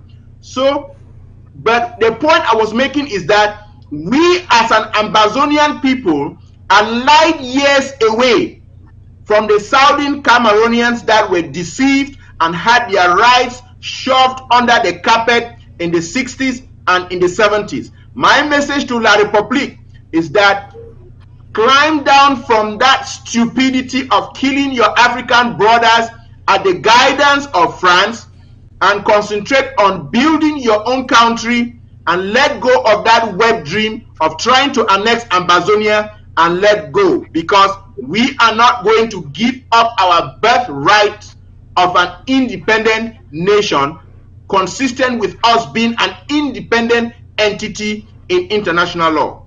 Thank you. Professor Yim, please. Oh, yes. Let me state here that currently the literacy rate in Ambazonia, Southern Cameroon, it's high, one of the highest in Africa. We have people who can read and think and do things, experts in various areas as compared in the past. Now listen, I said 2 entities cannot federate, and let me tell you why I'm talking about 2 entities, 2 different entities. La République du Cameroon had their independence 1st January 1960. We were not part of them. That international boundary is clearly defined. Okay? And the African Union says countries should respect boundaries that, according to Africa Constitutive Act 4B, countries respect the boundaries they obtained at independence, which means that boundary between Ambazonia and La République is inviolable. Now, this compares to the maps that my colleagues mentioned about. So these are 2 distinct entities. We were UN Category B, Trust Territory. La République du Cameroon was UN Category B, Trust Territory as well. So these are 2 different entities, and we are not seceding because we were not part of La République when they had their independence. So the question to the UN, as I keep asking and I keep going around, this thing is as clear as anything. your articles have been violated, your resolutions violated. 26B, 1514 or 14th December 1960, and then the African Constitutive Act supports our independence. Why is this difficult? As I go around, this is a question I ask. Why is it difficult? Why are innocent people being killed? Why is La Republique in our territory? Why? Why are they destroying our property? Why? How did they get there? UN, can you fix this? In 1 minute, the UN can fix this problem. And either by going back, let me finish mine. Either by going back to the 1946 agreement, trusteeship agreement, which is an instrument, international instrument, by which they can fix this problem overnight. This is a UN trust territory we're talking about. Ghana, quickly, before I get to Martin, Secretary Chris, let me just add this very briefly, that we have Pa Augustine Dangam here on this panel, and Pa Augustine Dangam was party in a lawsuit which took La République du Cameroon to the African Human Rights Court, which in and of itself is an organ of the UN. And that ruling that was made in Banjul in 2009 came out with the African Human Rights Court in a lot of articles asserting the right of the Southern Cameroons to self-determination, especially in Article 20 of that ruling, which the African Human Rights Court found La République du Cameroon to be in violation of the rights of self-determination of the people of the Southern Cameroon. So a UN organ itself, duly constituted with a lawsuit executing its rightful jurisdiction, with our own Pa Augustine Dangam here as one of the plaintiffs. And again, the name of that lawsuit is Kevin Goumet Ndangam v. La République du Cameroon. So just to support what Professor Martin Ayim is saying, the evidence for the UN to act is not just a trickle, it is a fraud. Thank you. Let me get to Pa Ndangam right now. I will add one more question. I know you would like to respond to the other speakers, comment on what the other speakers have said. But I will also add this question: How come we never read these things in any of our textbooks? No books. I am looking at people saying, how come we were never taught this in school? But not only that, no Ambazonian author produced books with facts such as the ones we are hearing contemporary, except when you have occasional pamphlets. I read one by Ngamchia, Albert Mokong, and a few others wrote pamphlets going back, tracing the origin of this struggle. How come our children were never taught this in school? Look, again, you are going back to ask how dictatorship works. Exactly. It works by suppression. You say what the dictator wants, or you don't say anything at all. I want to also mention that I took part and a leading part in fighting for the GCE board. I led the fight in the Northern Zone and eventually nationally when we formed the GCE board. I was a member of the GCE board. And one of the things we discussed there was teaching of our history. And if I plunge into what the ministry attitude towards that, when it will take a long time, because I don't want to take a story halfway and don't learn. Okay. Yeah, but the attitude was no, you don't do it. And it is not only then that we took the GCE board, and this is what we were like fighting the ministry and the government for what should be taught about our history. It is not only then, it is happening now. It is happening now. Chris, you might have heard, or our readers must have heard of one of our leading lawyers back home, who started we started this struggle with. The lawyer is in Buea. He was arrested. He was in Condé for long, and then he was released. And then he went back to Buea. He's free, and he also teaches in the university. Now, in the last exam that passed, he set a question to his law class, the English law class, and he had a query. He was queried someone to a disciplinary council for setting that question. I've just forgotten the name. Barrister Agbon Kongo. Thank you. I mean, Agbon Kongo Bayibala, yes. Yes. He set a question on what he is teaching on his law to law students, English law, on the events, current events about Southern Cameroon matter, and was not only summoned to a disciplinary council, he's been terminated from the teaching in the university. Yes, before the council, whether it's the council that sat, but he's asked to leave the teaching in the university. He's not allowed to. Well, so Chris, the actions are being taken at all levels, at individual levels, at professional levels, and so on, to suppress anything Anglophone. In the parliament, you heard the speeches of honorable members from the one in Saw to the one in Bamenda, what they tried to say and how the speaker reacted. So it's not that the action has not been taken.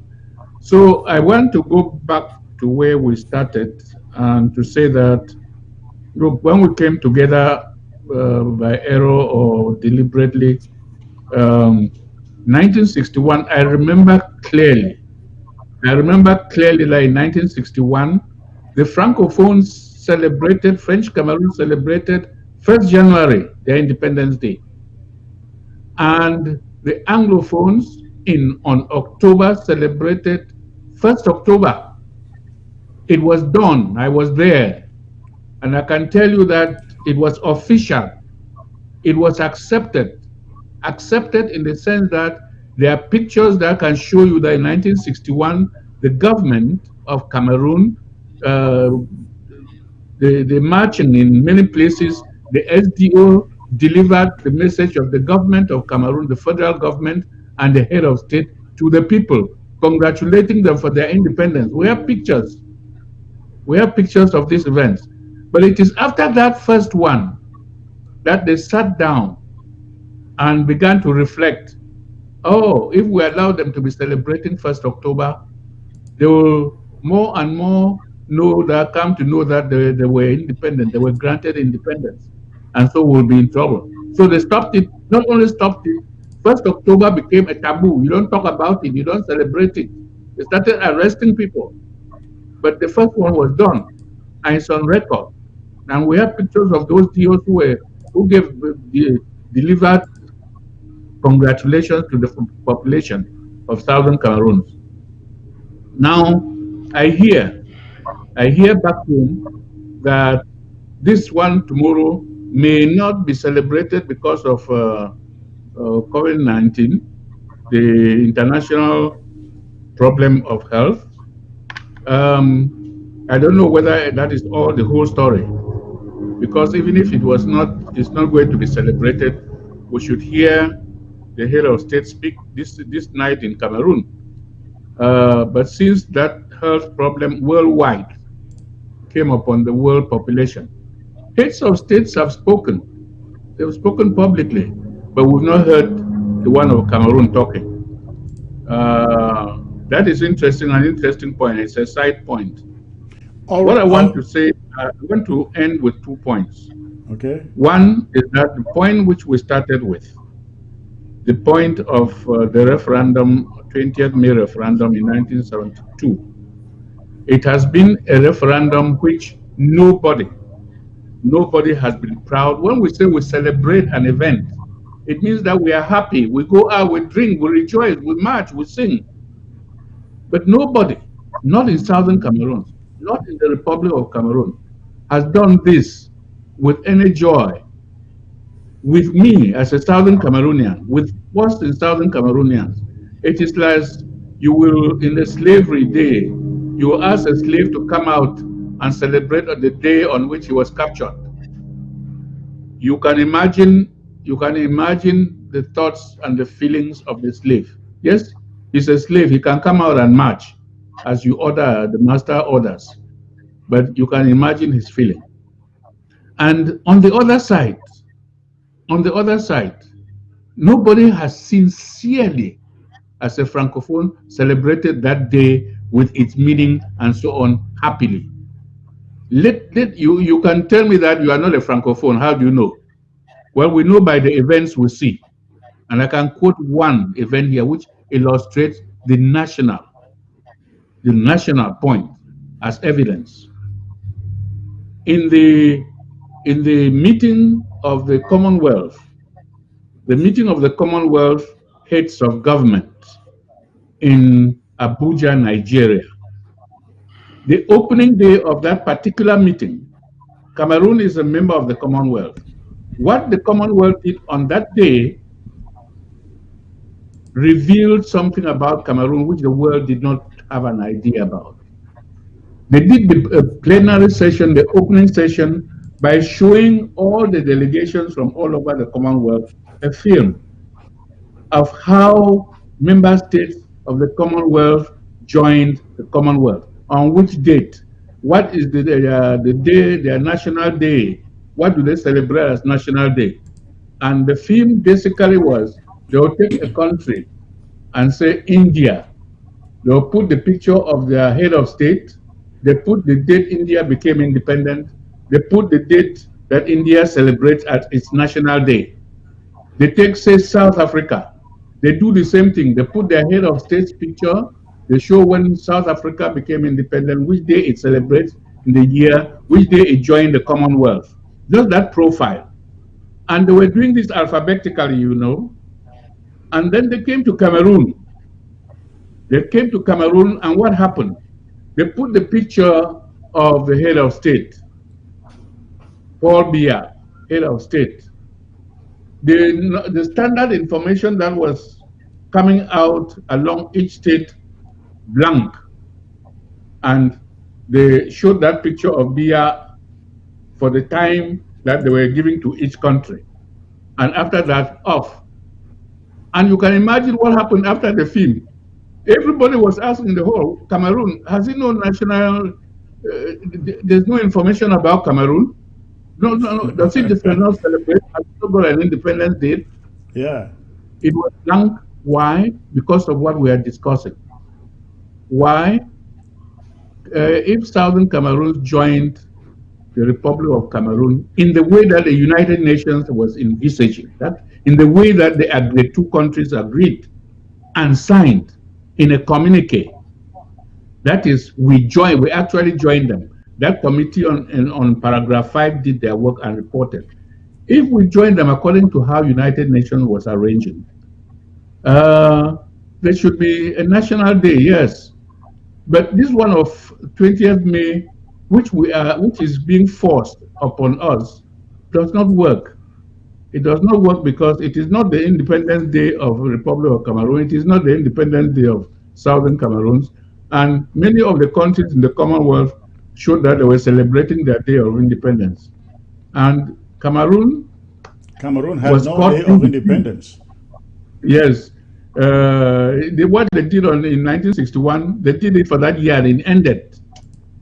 So, I think the people of Cameroon themselves, if they are honest, they will say that we go internationally and we are not proud of this date. We are forcing these people.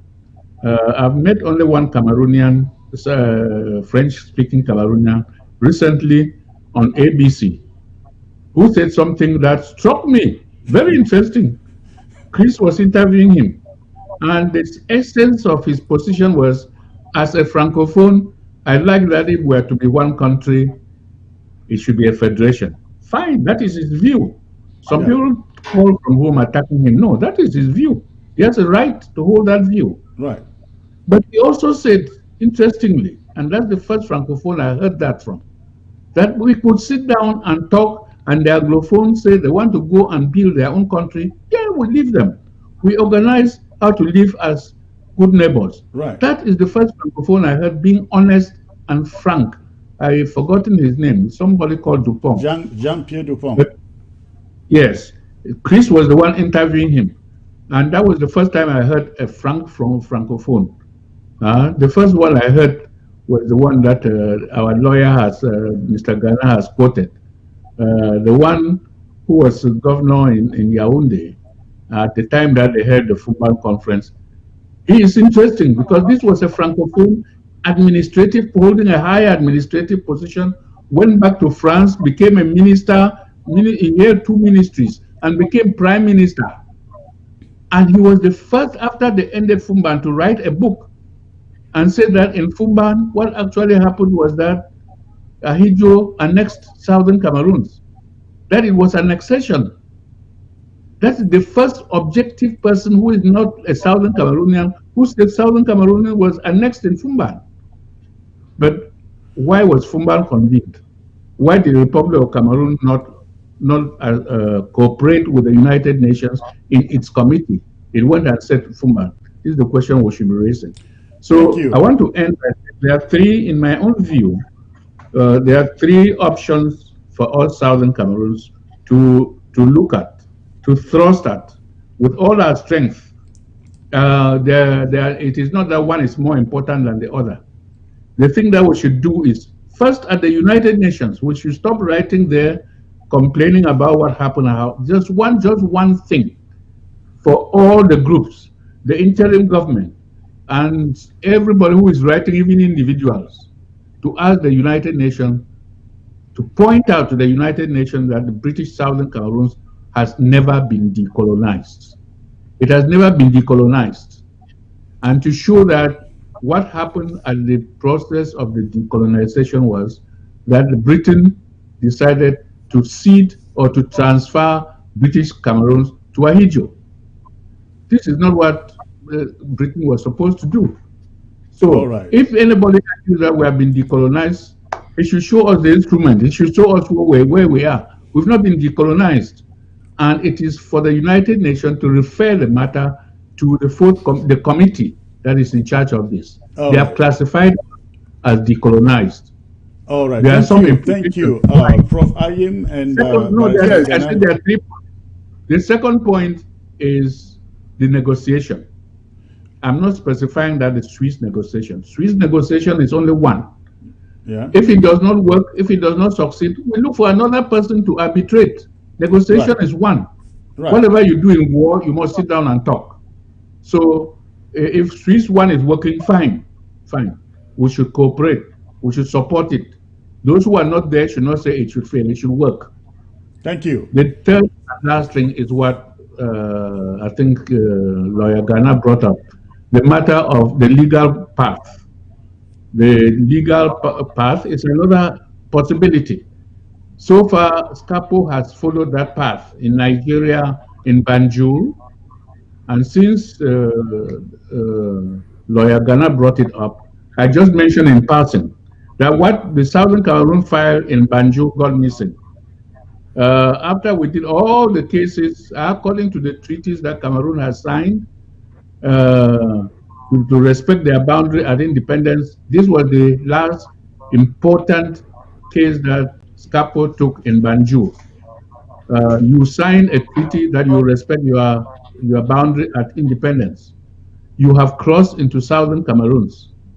So we asked the Commission to find the Republic of Cameroon in conflict, in disagreement with the general agreement that you respect your boundary at independence. The case went on well. The parties replied. Southern Cameroon made its rejoinder. But we waited for 5 years, writing the Commission, reminding them that we are waiting for whatever step it was left. And when we didn't receive any answer, we went there as a delegation. only to hear that the file was missing. So I'm saying this particularly to people at home, that the Southern Cameroon matter in Banjul ended in a funny way. I would say it raised eyebrows, because when the commission said that it was missing, SCAPO took the steps to say, well, if it is missing, it is easy for the commission to reopen the case and adjudicate. Yes, I would like us to do this. I will bring you back and let us talk about Banjul, because I think it's a whole subject on its own that needs some. Yes, so I want to stop there. These are the three possibilities before us. The United Nations, when we approach it, we should show that we're never decolonized. Yes, and they should refer the matter to the right committee. Thank you. Thank you. I think Ground Zero gets the message, and sitting home today and thinking about 20th May. The point is that it was never supposed to be. And I will give Prof. Alim and Barrister Ghana, please, one minute. We're out of time. Just summarize and let Ground Zero know why we are saying 20th May was a fraud. 1 minute each, please. Prof. Alim. Right, I understand. And we have to give Pa his time, you know. And you see, he's an encyclopedia. Listen, talking about, you talked about education. You see, this assimilation policy of French Cameroon that had been and is still going on related to academics and etc. That's why the teachers revolted, etc., etc. So the assimilation policy is still ongoing. From the beginning of this program, you talked about land, estate, etc. It is still part of the assimilation policy. Even though Biya proclaimed in Paris that they had failed, they are still trying. So these people are not giving up. So you can imagine this is 2020 and they can still punish Agbabala for setting a question. Imagine in those days. That's why you didn't say anything in the books. You write and you are finished. All right. So 20th May is a national day of mourning. It's an illegal day. And in my perspective, and it is null and void, Amazonians will rise up as we have risen. We should have been out there demonstrating forcefully against this, but because of this COVID virus, we are locking down. But this day is a national day of mourning. As illegal as it was, as illegal as 1961 was, as illegal as everything related to Southern Cameroon and Amazonia has been, even 1984, the changing of the names, the only solution is for the UN to make sure that its UN articles and resolutions are implemented. If the paragraph 5 of 1608 to 15 is implemented, then the decolonization process will be complete. Right now, the self-determination issue, the human rights abuses, people are being killed, houses are burned, villages are burned, all this. Why are we going through this senseless thing and the UN is there watching from a people who are not supposed even to be in our territory to start with, a country that has violated all their articles and resolutions, and then they are doing this and going free? Why? So our people, our fighters on the ground, our self-defense people, let's stand up. We are very proud of our people on the ground, because when we talk about lockdown, they cooperate. The lockdown of the elections, the lockdown of this, we are seeing and we are getting those things and making good use of at diplomatic levels. So this cooperation should continue. Our hearts are off for our people on Ground Zero. We feel for you. All and right, we are with right. Please. Thank this you. interim government led by Sako, we are killing for you, we are working for you, and will never disappoint you towards this goal of statehood restoration, independence and sovereignty. Never. Thank you, sir. Thank you, sir. Barrister Ghana, please, 1 minute, last word, and then I will take 1 or 2 calls, and then we'll call it a day. Thanks again for being amongst these two giants of our history and our struggle. Just to mention one other name, Barrister von Gojidinka, just to tie it to the issue of people who try to resist, people who try to write. In the mid-80s, he wrote a new social order. He wrote Dissolve the Time Bomb. He wrote letter to the Cameroon Etat-Major. He was arrested, tried for treason, tortured in Kondongi until he had a stroke. And so the resistance of our people has been present, continuous, and it's still ongoing. To quote Frederick Douglass here, power concedes nothing without a demand, without a fight. It never did, and it never will. France, working with La République, has been an aggressor. In 1961, April 21st, the independence of the Southern Cameroons was voted at the UN. Our independence is not in dispute. La République du Cameroon and France have been violating our sovereignty since 1961. What we are asking is for La République du Cameroon to withdraw its barbaric genocidal forces from our territory who are slaughtering our people. To the message, or a message to the people on ground zero, the fighters who are sacrificing their lives and limb to defend our territory. Kudos to you. To people who are watching this program, self-defense is a right enshrined in international law. Support the interim government, support your LGAs, contribute, donate, for our freedom depends on the means that we employ. And we are betraying our people if we don't employ means that will guarantee their victory. So reach down into your pockets, support the interim government, support the local government areas, for the limits of tyrants are prescribed by the endurance of those whom they oppressed. Since 2016, we have shown La République that they thought they were going to walk over Ambazonia in 3 weeks. It's past 3 years, our fighters are still fighting. We have become a rope weaved of tens of thousands of strands, and a rope weaved of 1,000 strands is strong enough to drag any lion to its grave. The diaper-wearing lazy dictator of a Tudi who has been killing our people, God is going to send him to his grave if he's not already in his grave. But we are going to walk out of that unholy union because it's our birthright to be an independent nation. So to our people, keep up the fight and we will be free. Thank you, gentlemen. I think Ground Zero should be so very excited with this broadcast. Unfortunately, many of them are not watching. I can see some comments to the effect that Ground Zero is not watching on the social media. I don't know whether they can watch on the, I hope they are watching on TV. But this has been such a great piece of education to our people. And I will just open the phones for a few minutes, take 1, 2, or 3 calls. And if you are responding, please, I give you only 50 seconds if you have to respond. Only 50 seconds. We are actually running out of time. We've been broadcasting for about over 2.5 hours now, and we need to round up. I have the first caller here who is joining from California. Hello, man. Good afternoon, Secretary Chris. Good afternoon, man. Thanks for the call. What is your contribution or your question?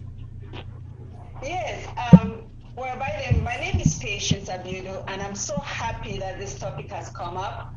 And I will not pretend to be a historian, but because of our struggle, I've done a lot of reading. And I just want to add to this. First of all, I want to thank Ndangam, Dr. Ghana, and Professor Ayin for enlightening our people. But there's something that I think should be also thrown into this discussion, and that has to do with the cooperation agreement between France and Cameroon. So on the 26th of December 1959, just 5 days before French Cameroon gained its independence from France, President Ahidjo and President Charles de Gaulle of France signed this cooperation agreement. But the thing that is very important that I think we should go back to it and know that that's where we are having problems is because number 1 of the Article 6 says that France shall determine Cameroon's political, economic, and socio-cultural orientations. And then on the November 10, 1961, just barely a month after French Cameroon and Southern Cameroon became a federation, the military aspect was added to it. That each time the Cameroonian president is overwhelmed by an external aggression or internal rebellion, he may call France for assistance. So at that time, that's probably why these British Cameroonians could not rebel, knowing that France had all this military capability. And if we even have to step backwards, the bottom line of all this is because of our resources, our oil. So 20th May came about because of France's pressure on La République du Cameroun, Ahidjo, for them to come get our minerals that we had a lot of in Victoria. So I just wanted our esteemed professionals to add to this, because I think that's the only reason why they were interested in Southern Cameroon in the first place, our resources. Thank you so much, and I wait for your comments. All right, thank you for the call. That is an angle. That probably would be under dispute. That is the reason why our people were not able to protest. I think our people have been protesting. The resistance has been there, just as the panel indicated. Although the suppression was always there, but then I would like the panel to come in, please, 1 minute each, on this French pact thing with La République du Cameroun. Do you think that contributed to the inability of our people to protest all along these transformations from federation to United Republic to the Republic? I'll start with Augustine. Okay, Chris. I think the question is actually larger. What she has raised is larger than that. And one aspect that we should add to it is that not only did France sign these agreements before we joined these people, and therefore that agreement did not cover us, but even while we have been part of the Republic of Cameroon, supposed to be part of the policy, the first thing that as Anglophones, the first thing with Anglophones and France is France's attitude specified on Anglophones, their policy coming from the highest office, the presidency of France on Anglophone came in 1992 when an Anglophone won the presidency, the elections to go into the presidency of the Republic. And France came up with the policy. First of all, that Anglophone, Ni John Frundi, was arrested for 3 months, house arrest for 3 months. And thereafter, the French came up with the official policy against Anglophones in Cameroon. And the policy states a line, a red line. And the title of that policy is the red line which Anglophones in Cameroon must never, ever cross. That policy states that if ever the people of Cameroon again make the mistake to elect an Anglophone into the presidency, France will step in and reverse the thing, reverse the decision, if need be, with an army. Do we have that documented? I have it. Yes, we have it. I would like to have a copy, if possible. Okay. Okay. So this is part of the policy of official policy of France till today. And what did Frundi or any Anglophone do? If you are a citizen of a country, you have the full right to aspire to any office in that country, even the highest one. So I say that if they vote, whether Frundi or any other Anglophone, France will step in and reverse the matter and make the status quo.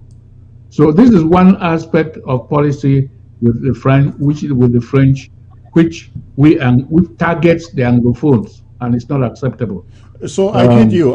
Thank you. You are essentially saying that, yes, that policy is very much still alive and it is still hindering anything Ambazonian from ever being the leader of that country. Thank you. Ghana, please. It is still on. It has never been reversed, yes. Ghana, please.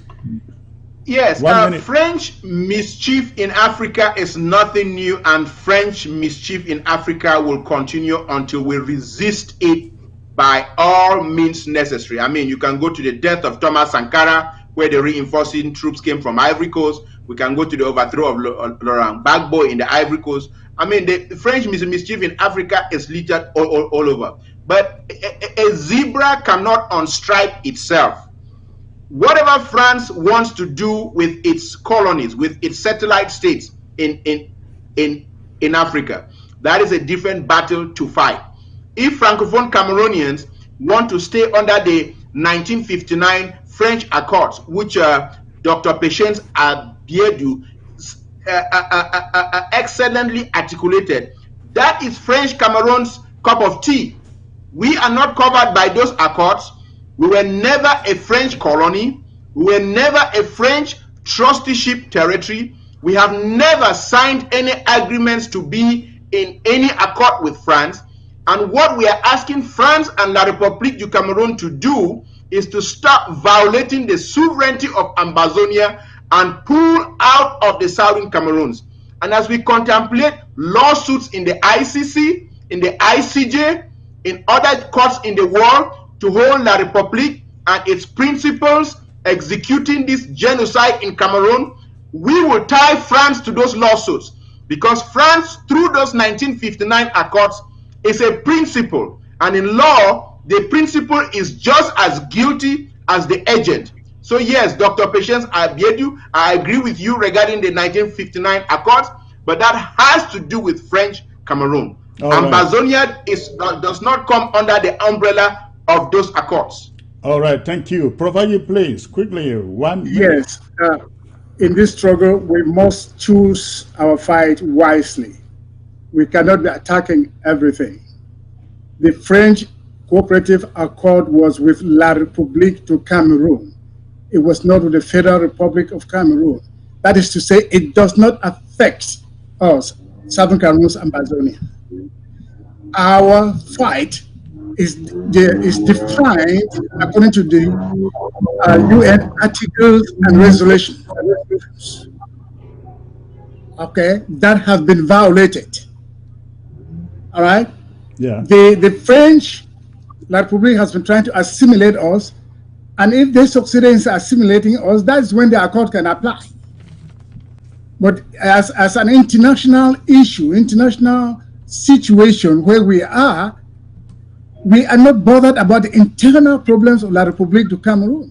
We are bothered about the international personality of the Southern Cameroon's Ambazonia based on UN articles and resolutions and the African Union Constitutive Act 4B. That is where my fight ends. Thank you. Thank you. I will take the next question. Perhaps that may be the last question for the day. Hello. Hello. Hello. Yes, sir. You are live. May I know where you are calling in from, please? Yeah, I'm calling in from Switzerland, sir. Okay, now, you have one minute, sir. You have 1 minute to make your question. Go ahead. The fraud goes beyond what our three kings are explaining to us, because how can they explain the division between the northern Cameroons and the southern Cameroon? There is a plot bigger than what we are talking about. And what is that plot according to you? Yeah, that's the explanation that I want to get from our three kings, our three wise men here. It has been a very exciting explanation from them. But what happened that we're being divided? And is there any frontier between the southern Cameroons and the northern Cameroons? Because that front goes, according to me, has something to do with the Nigerians too. Because they took that north, and we don't know. There's nothing we know about our northern brothers, our sisters, our part of our land. What is going on? Can you please tell us? Thank you. Well, thank you for that. I will allow them only 50 seconds to try the question, because it's a whole. I have promised Pandangam I will bring him back to talk about Banjul, and I think we also would need to talk about northern Cameroon. Often when we say northern Cameroon, many people think we are referring to French Cameroon. No, French Cameroon is not what we refer to as northern Cameroon. Northern Cameroon refers to the part of the Cameroons that went over to Nigeria in 1961. But that will be a whole subject on its own with the Banjul when I bring back Pandangam here and the panel. Thank you very much for that question. I don't want us to go back into it. Let me take one more question, since I'm not asking for Secretary Chris. Secretary Chris. Yes, sir. Secretary Chris. Yes. Just hold on. Let me just say one thing, and let me say one thing briefly about that question he asked. Very briefly. Okay. Right. Me too. When you go to court to seek redress on an issue, you go to court as a party. A party that is not coming to court to seek address on that issue cannot be addressed. We cannot seek to address the northern Cameroons, which is part of northern Nigeria, because they are not seeking anybody violating their sovereignty. They are not seeking anybody violating their rights. Our case is about the southern Cameroons, aka Ambazonia. The northern Cameroon has not taken any, or the former northern Cameroons have not taken any party to court seeking a redress of their situation. All right. Can I chime in, please? Provide him, please. Yes, just about 20 seconds. Listen, that's a very pertinent question. There is no international boundary between the British Northern Cameroons and the British Southern Cameroons. Britain did that for administrative convenience. Okay, from the beginning, I talked about 1946 trusteeship agreement, which covers the entire territory of British Cameroons. So British Northern Cameroons plus British Southern Cameroons is British Cameroons. So up to now, we know about Professor Martin Chia. He's working on that, and we'll get developments as that goes. But that's another angle. Yes, the British Northern Cameroons are actually addressing the issue in their own way. So until we get some more enlightenment from Professor Martin Chia, then we'll just keep waiting. Thank you. All right. Thank you. Thank you. Let me get to the last caller. Hello, sir. Yeah, hello, Chris. This is Ernest calling from Maryland. Thanks for calling, sir. What's your question? Yeah, I just have an observation, if not a comment. What I need to say is that, you know, from what they say about what the rule that the French signed with La République, as long as we continue to remain as one Cameroon and indivisible, then that law binds even the Southern Cameroon. That's the reason why, if we don't fight hard, we'll continue to remain under those kind of conditions. So if you are in your house and somebody knock the door and you don't want to open, and then the person start breaking the door, you definitely pay attention. This is what we need to do now. We need to hammer hard and don't even bother about the UN. Those who are doing UN, there are people that are taking care of that. There are people that are taking care of everything. But let us fight for our soil and fight hard. Somebody will turn around. Thank you. Thank you. Thank you. I appreciate that. Ladies and gentlemen, I must take this caller, the only caller I'm getting from Ground Zero. Hello, sir. Hello. Hello. Hello, Mr. Chris. Secretary Chris is calling. Okay, you are calling. We are live on ABC. You have a contribution. Hello. Hello, you are live on ABC. You have a contribution? I have a contribution just because of Nanga, a person I know very well. Okay. I just want to talk and say something to him. You are calling from Bamenda, right? From Bamenda, yes, from Bamenda. Okay, go on, please. Thank you very much. Greetings to Mr. Ndangam in the studio there, a person I know very well. I think he should understand and know this voice talking to him. From the then time of late Pandi, the rest of Chivayama, all those people, I don't want to be calling them. I just accept on all what I has explained, they are all correct. I would have loved to ask you a question. I would have not asking a question of the past history because all what I have talked about the history are all past errors that have been on the way now to be corrected. I would have loved asking him on what they're supposed to do, but I'm not doing that because of time constraint. I've been waiting for him and to ask him something very powerful. I'm somebody who is so versed on this particular struggle, and he knows me very well. I will not give name, but he knows very well. I'll be coming on him anytime he's on air with you, Secretary Chris. I will ask a question to him. He's a person I know very well. He's very versed in this thing, and he has been very Chivayamba, Binglolo, all the late ones, all. I know them very well. So thank you very much. Greetings to all of you there in the studio. Good night. Thank you. Thank you. Is there electricity in Bamenda? Do you have electricity in Bamenda or what? Yeah, the electricity in my house. Unfortunately, they don't have it today. So you are watching this on your television? Yeah, but the thing is, the part that I'm living now, having electricity, but another quarter will not be having. They put them in a share by 6 a.m. or by 12 noon tomorrow. I will not have another quarter of having. Then by 6 p.m. the quarter had will not be having, and then another quarter will take over. All right.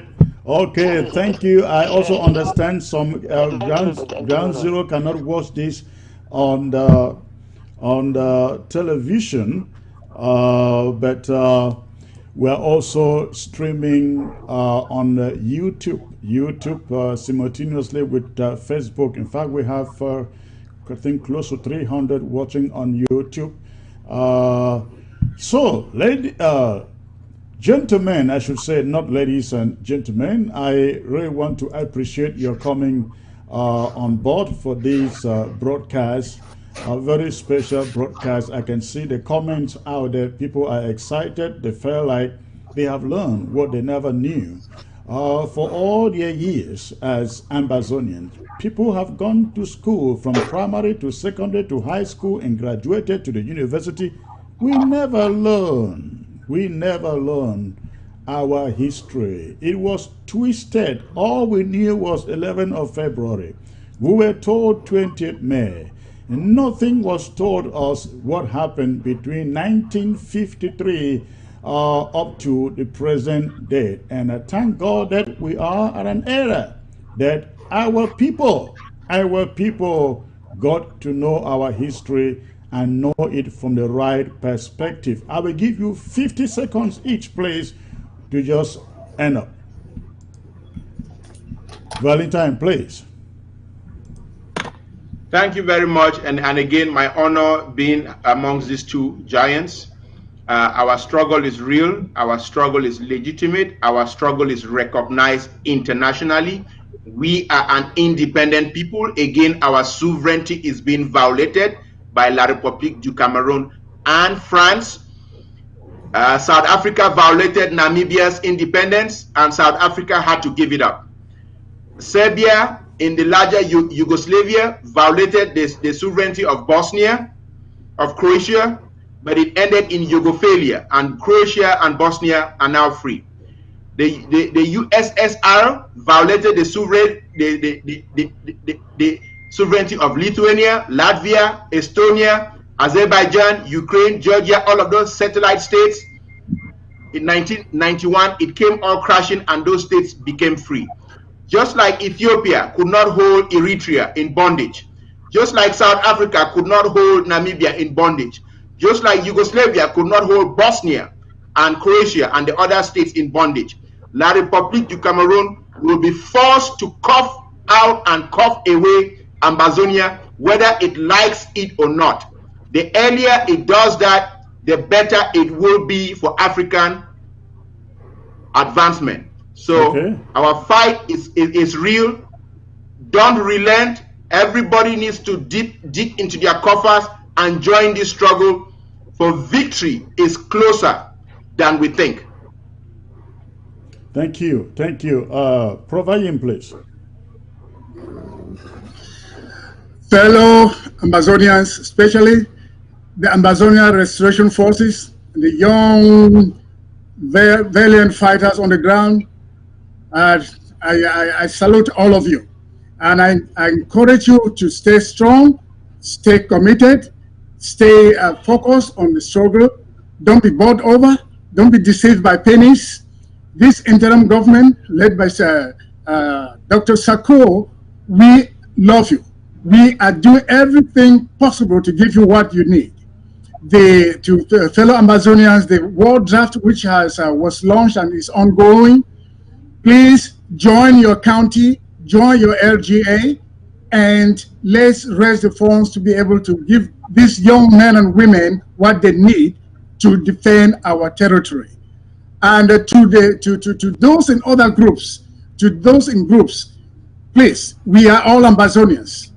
My appeal is, let's come to our senses and unite, collaborate, and work towards the enemy, not towards ourselves.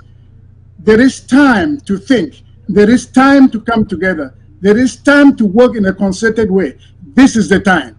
No more fake excuses. This IG is open, and ACT is open for the Swiss mediation. Please, any group that is willing, join the ACT willingly, so we make it better, so we can go to the table as a stronger whole. Please, let's stop all this unnecessary bickering here and there and all this name calling. To the activists, please, I am calling for God to bless you, to give you some sanity, so that we all work as one people, one struggle, and for one destiny. This is my clarion call. God bless you. Thank you. Thank you. By Augustine, please, 50 seconds. Let's run up. Thank you, Chris. This struggle of ours is something that went wrong, awfully wrong in our decolonization. And the British cannot wash their hands clean of this. What we should know as we fight is that the British and the French, they are allies, and other allies of the British have gone around to assist and make things difficult for Southern Cameroons. They are the ones that transferred us to a neighboring country unlawfully. Now, so they surrendered this territory to a neighboring country illegally. So the struggle now is between two things, two concepts, two ideas. It is between something that is lawful, is legal, and something that is political. Now we have this challenge before us as Amazonians, as Southern Cameroonians. The British and the French are pushing the struggle from a political standpoint by telling the people that this is a matter that is an internal matter to Republic of Cameroon. Other nations should not enter. We should be aware of this. And one of our strongest points, thrust in the struggle, should be to face the facts of law, the facts of history. Law. It is either de jure, as the lawyers say, or de facto. And if we want to leave it to the politician to assert de facto, the fact that the world sees Cameroon, Southern Cameroon, as part of the Republic of Cameroon, that is a fact that is wrong, has no legal basis. It is like they have pushed an inflated ball into the water and holding it down in water. But the fact of law, if we pursue it, the fact of negotiation, if we pursue it, the facts of history, and showing that we have not been decolonized, if we pursue this without giving up, I'm sure victory is ours. We'll be free as a country. Thank you. All right. Thank you all very much. Thanks for coming on, Prof. Ayim, Barrister Valentine, Ghana, and Pa Augustine Ndengam. I think it was a very, very exciting conversation and a lot of education there. Thank you all for coming in. Okay, ladies and gentlemen, that is it. You got it from ABC. I hope that you stay put and come back next time. I am believing that by God's grace, I shall be back here tomorrow for another live broadcast. Until then, I urge you, please go to abcambertv.org, abcambertv.org, register, sign up for Amber ABC Club, and let us make ABC the best, and I mean that, in Africa. Thank you for tuning in. See you again tomorrow.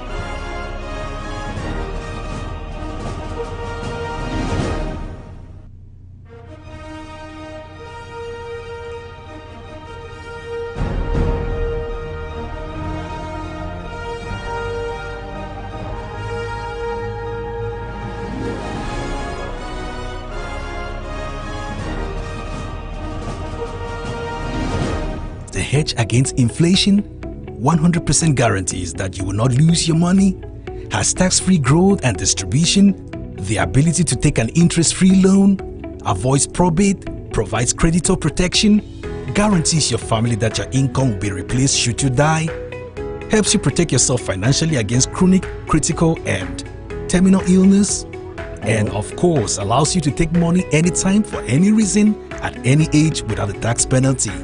You need only as little as $50 to invest per month.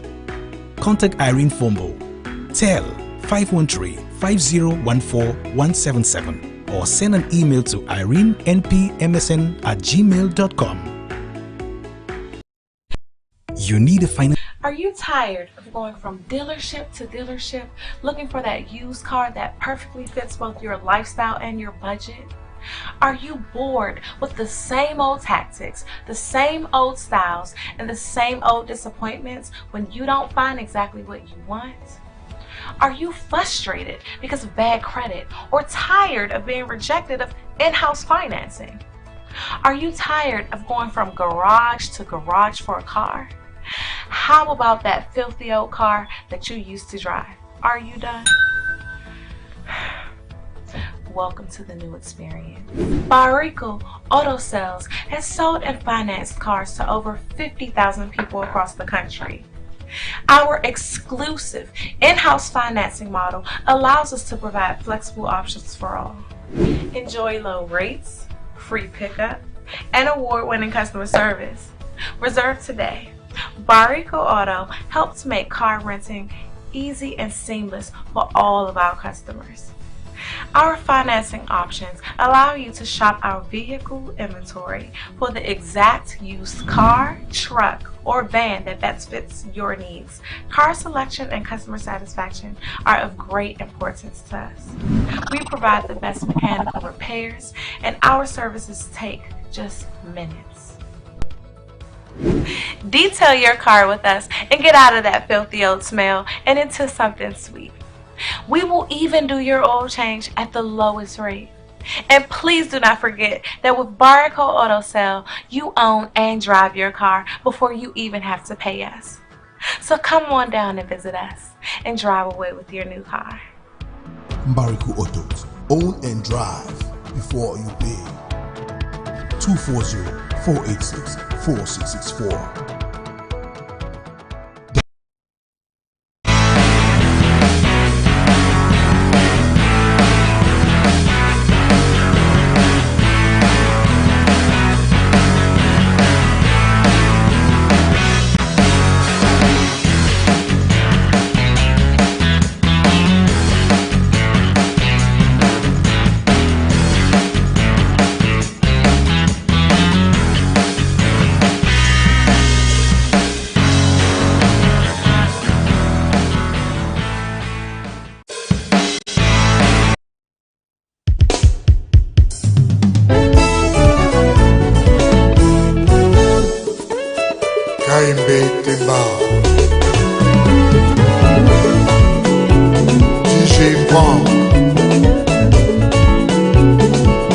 Docteur Clément Gondé.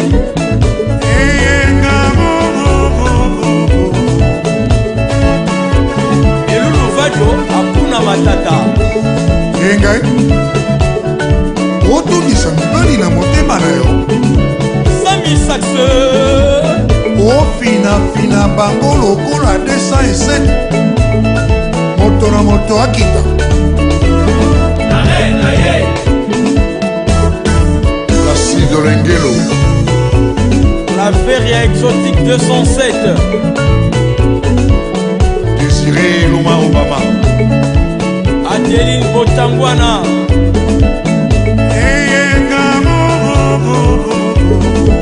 Ludovic Otoka. DJ Catalyst.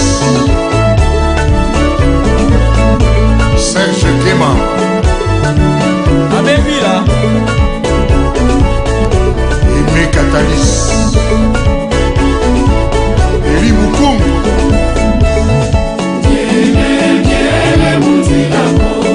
Hubert Betamona. Antoine Gonda. Chez toi.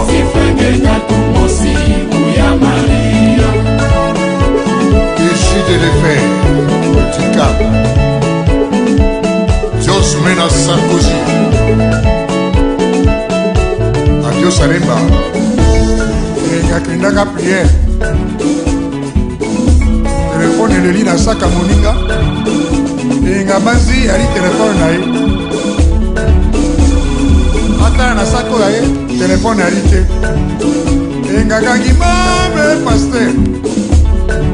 Pasteur abanzi enga zwi molimo te kwa saka. Enga bi pasteur. Papa na bana zala ndako. Na bosali telefone na ndako. Telefone eza na code te. Mame pasteur libala ekufi. Mama Odette Tombela, Karine Kaniki,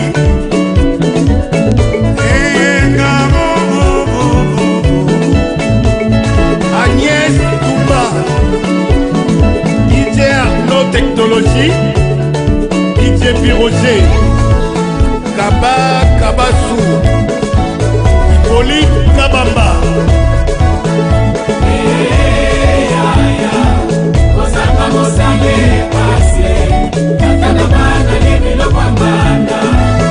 Jipe Aloma.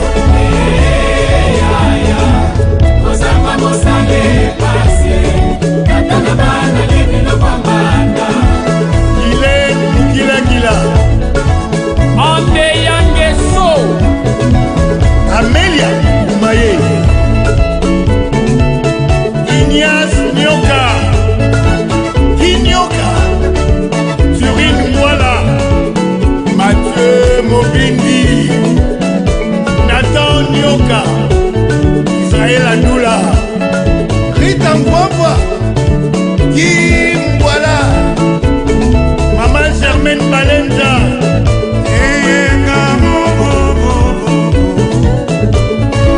Sylvie Colli.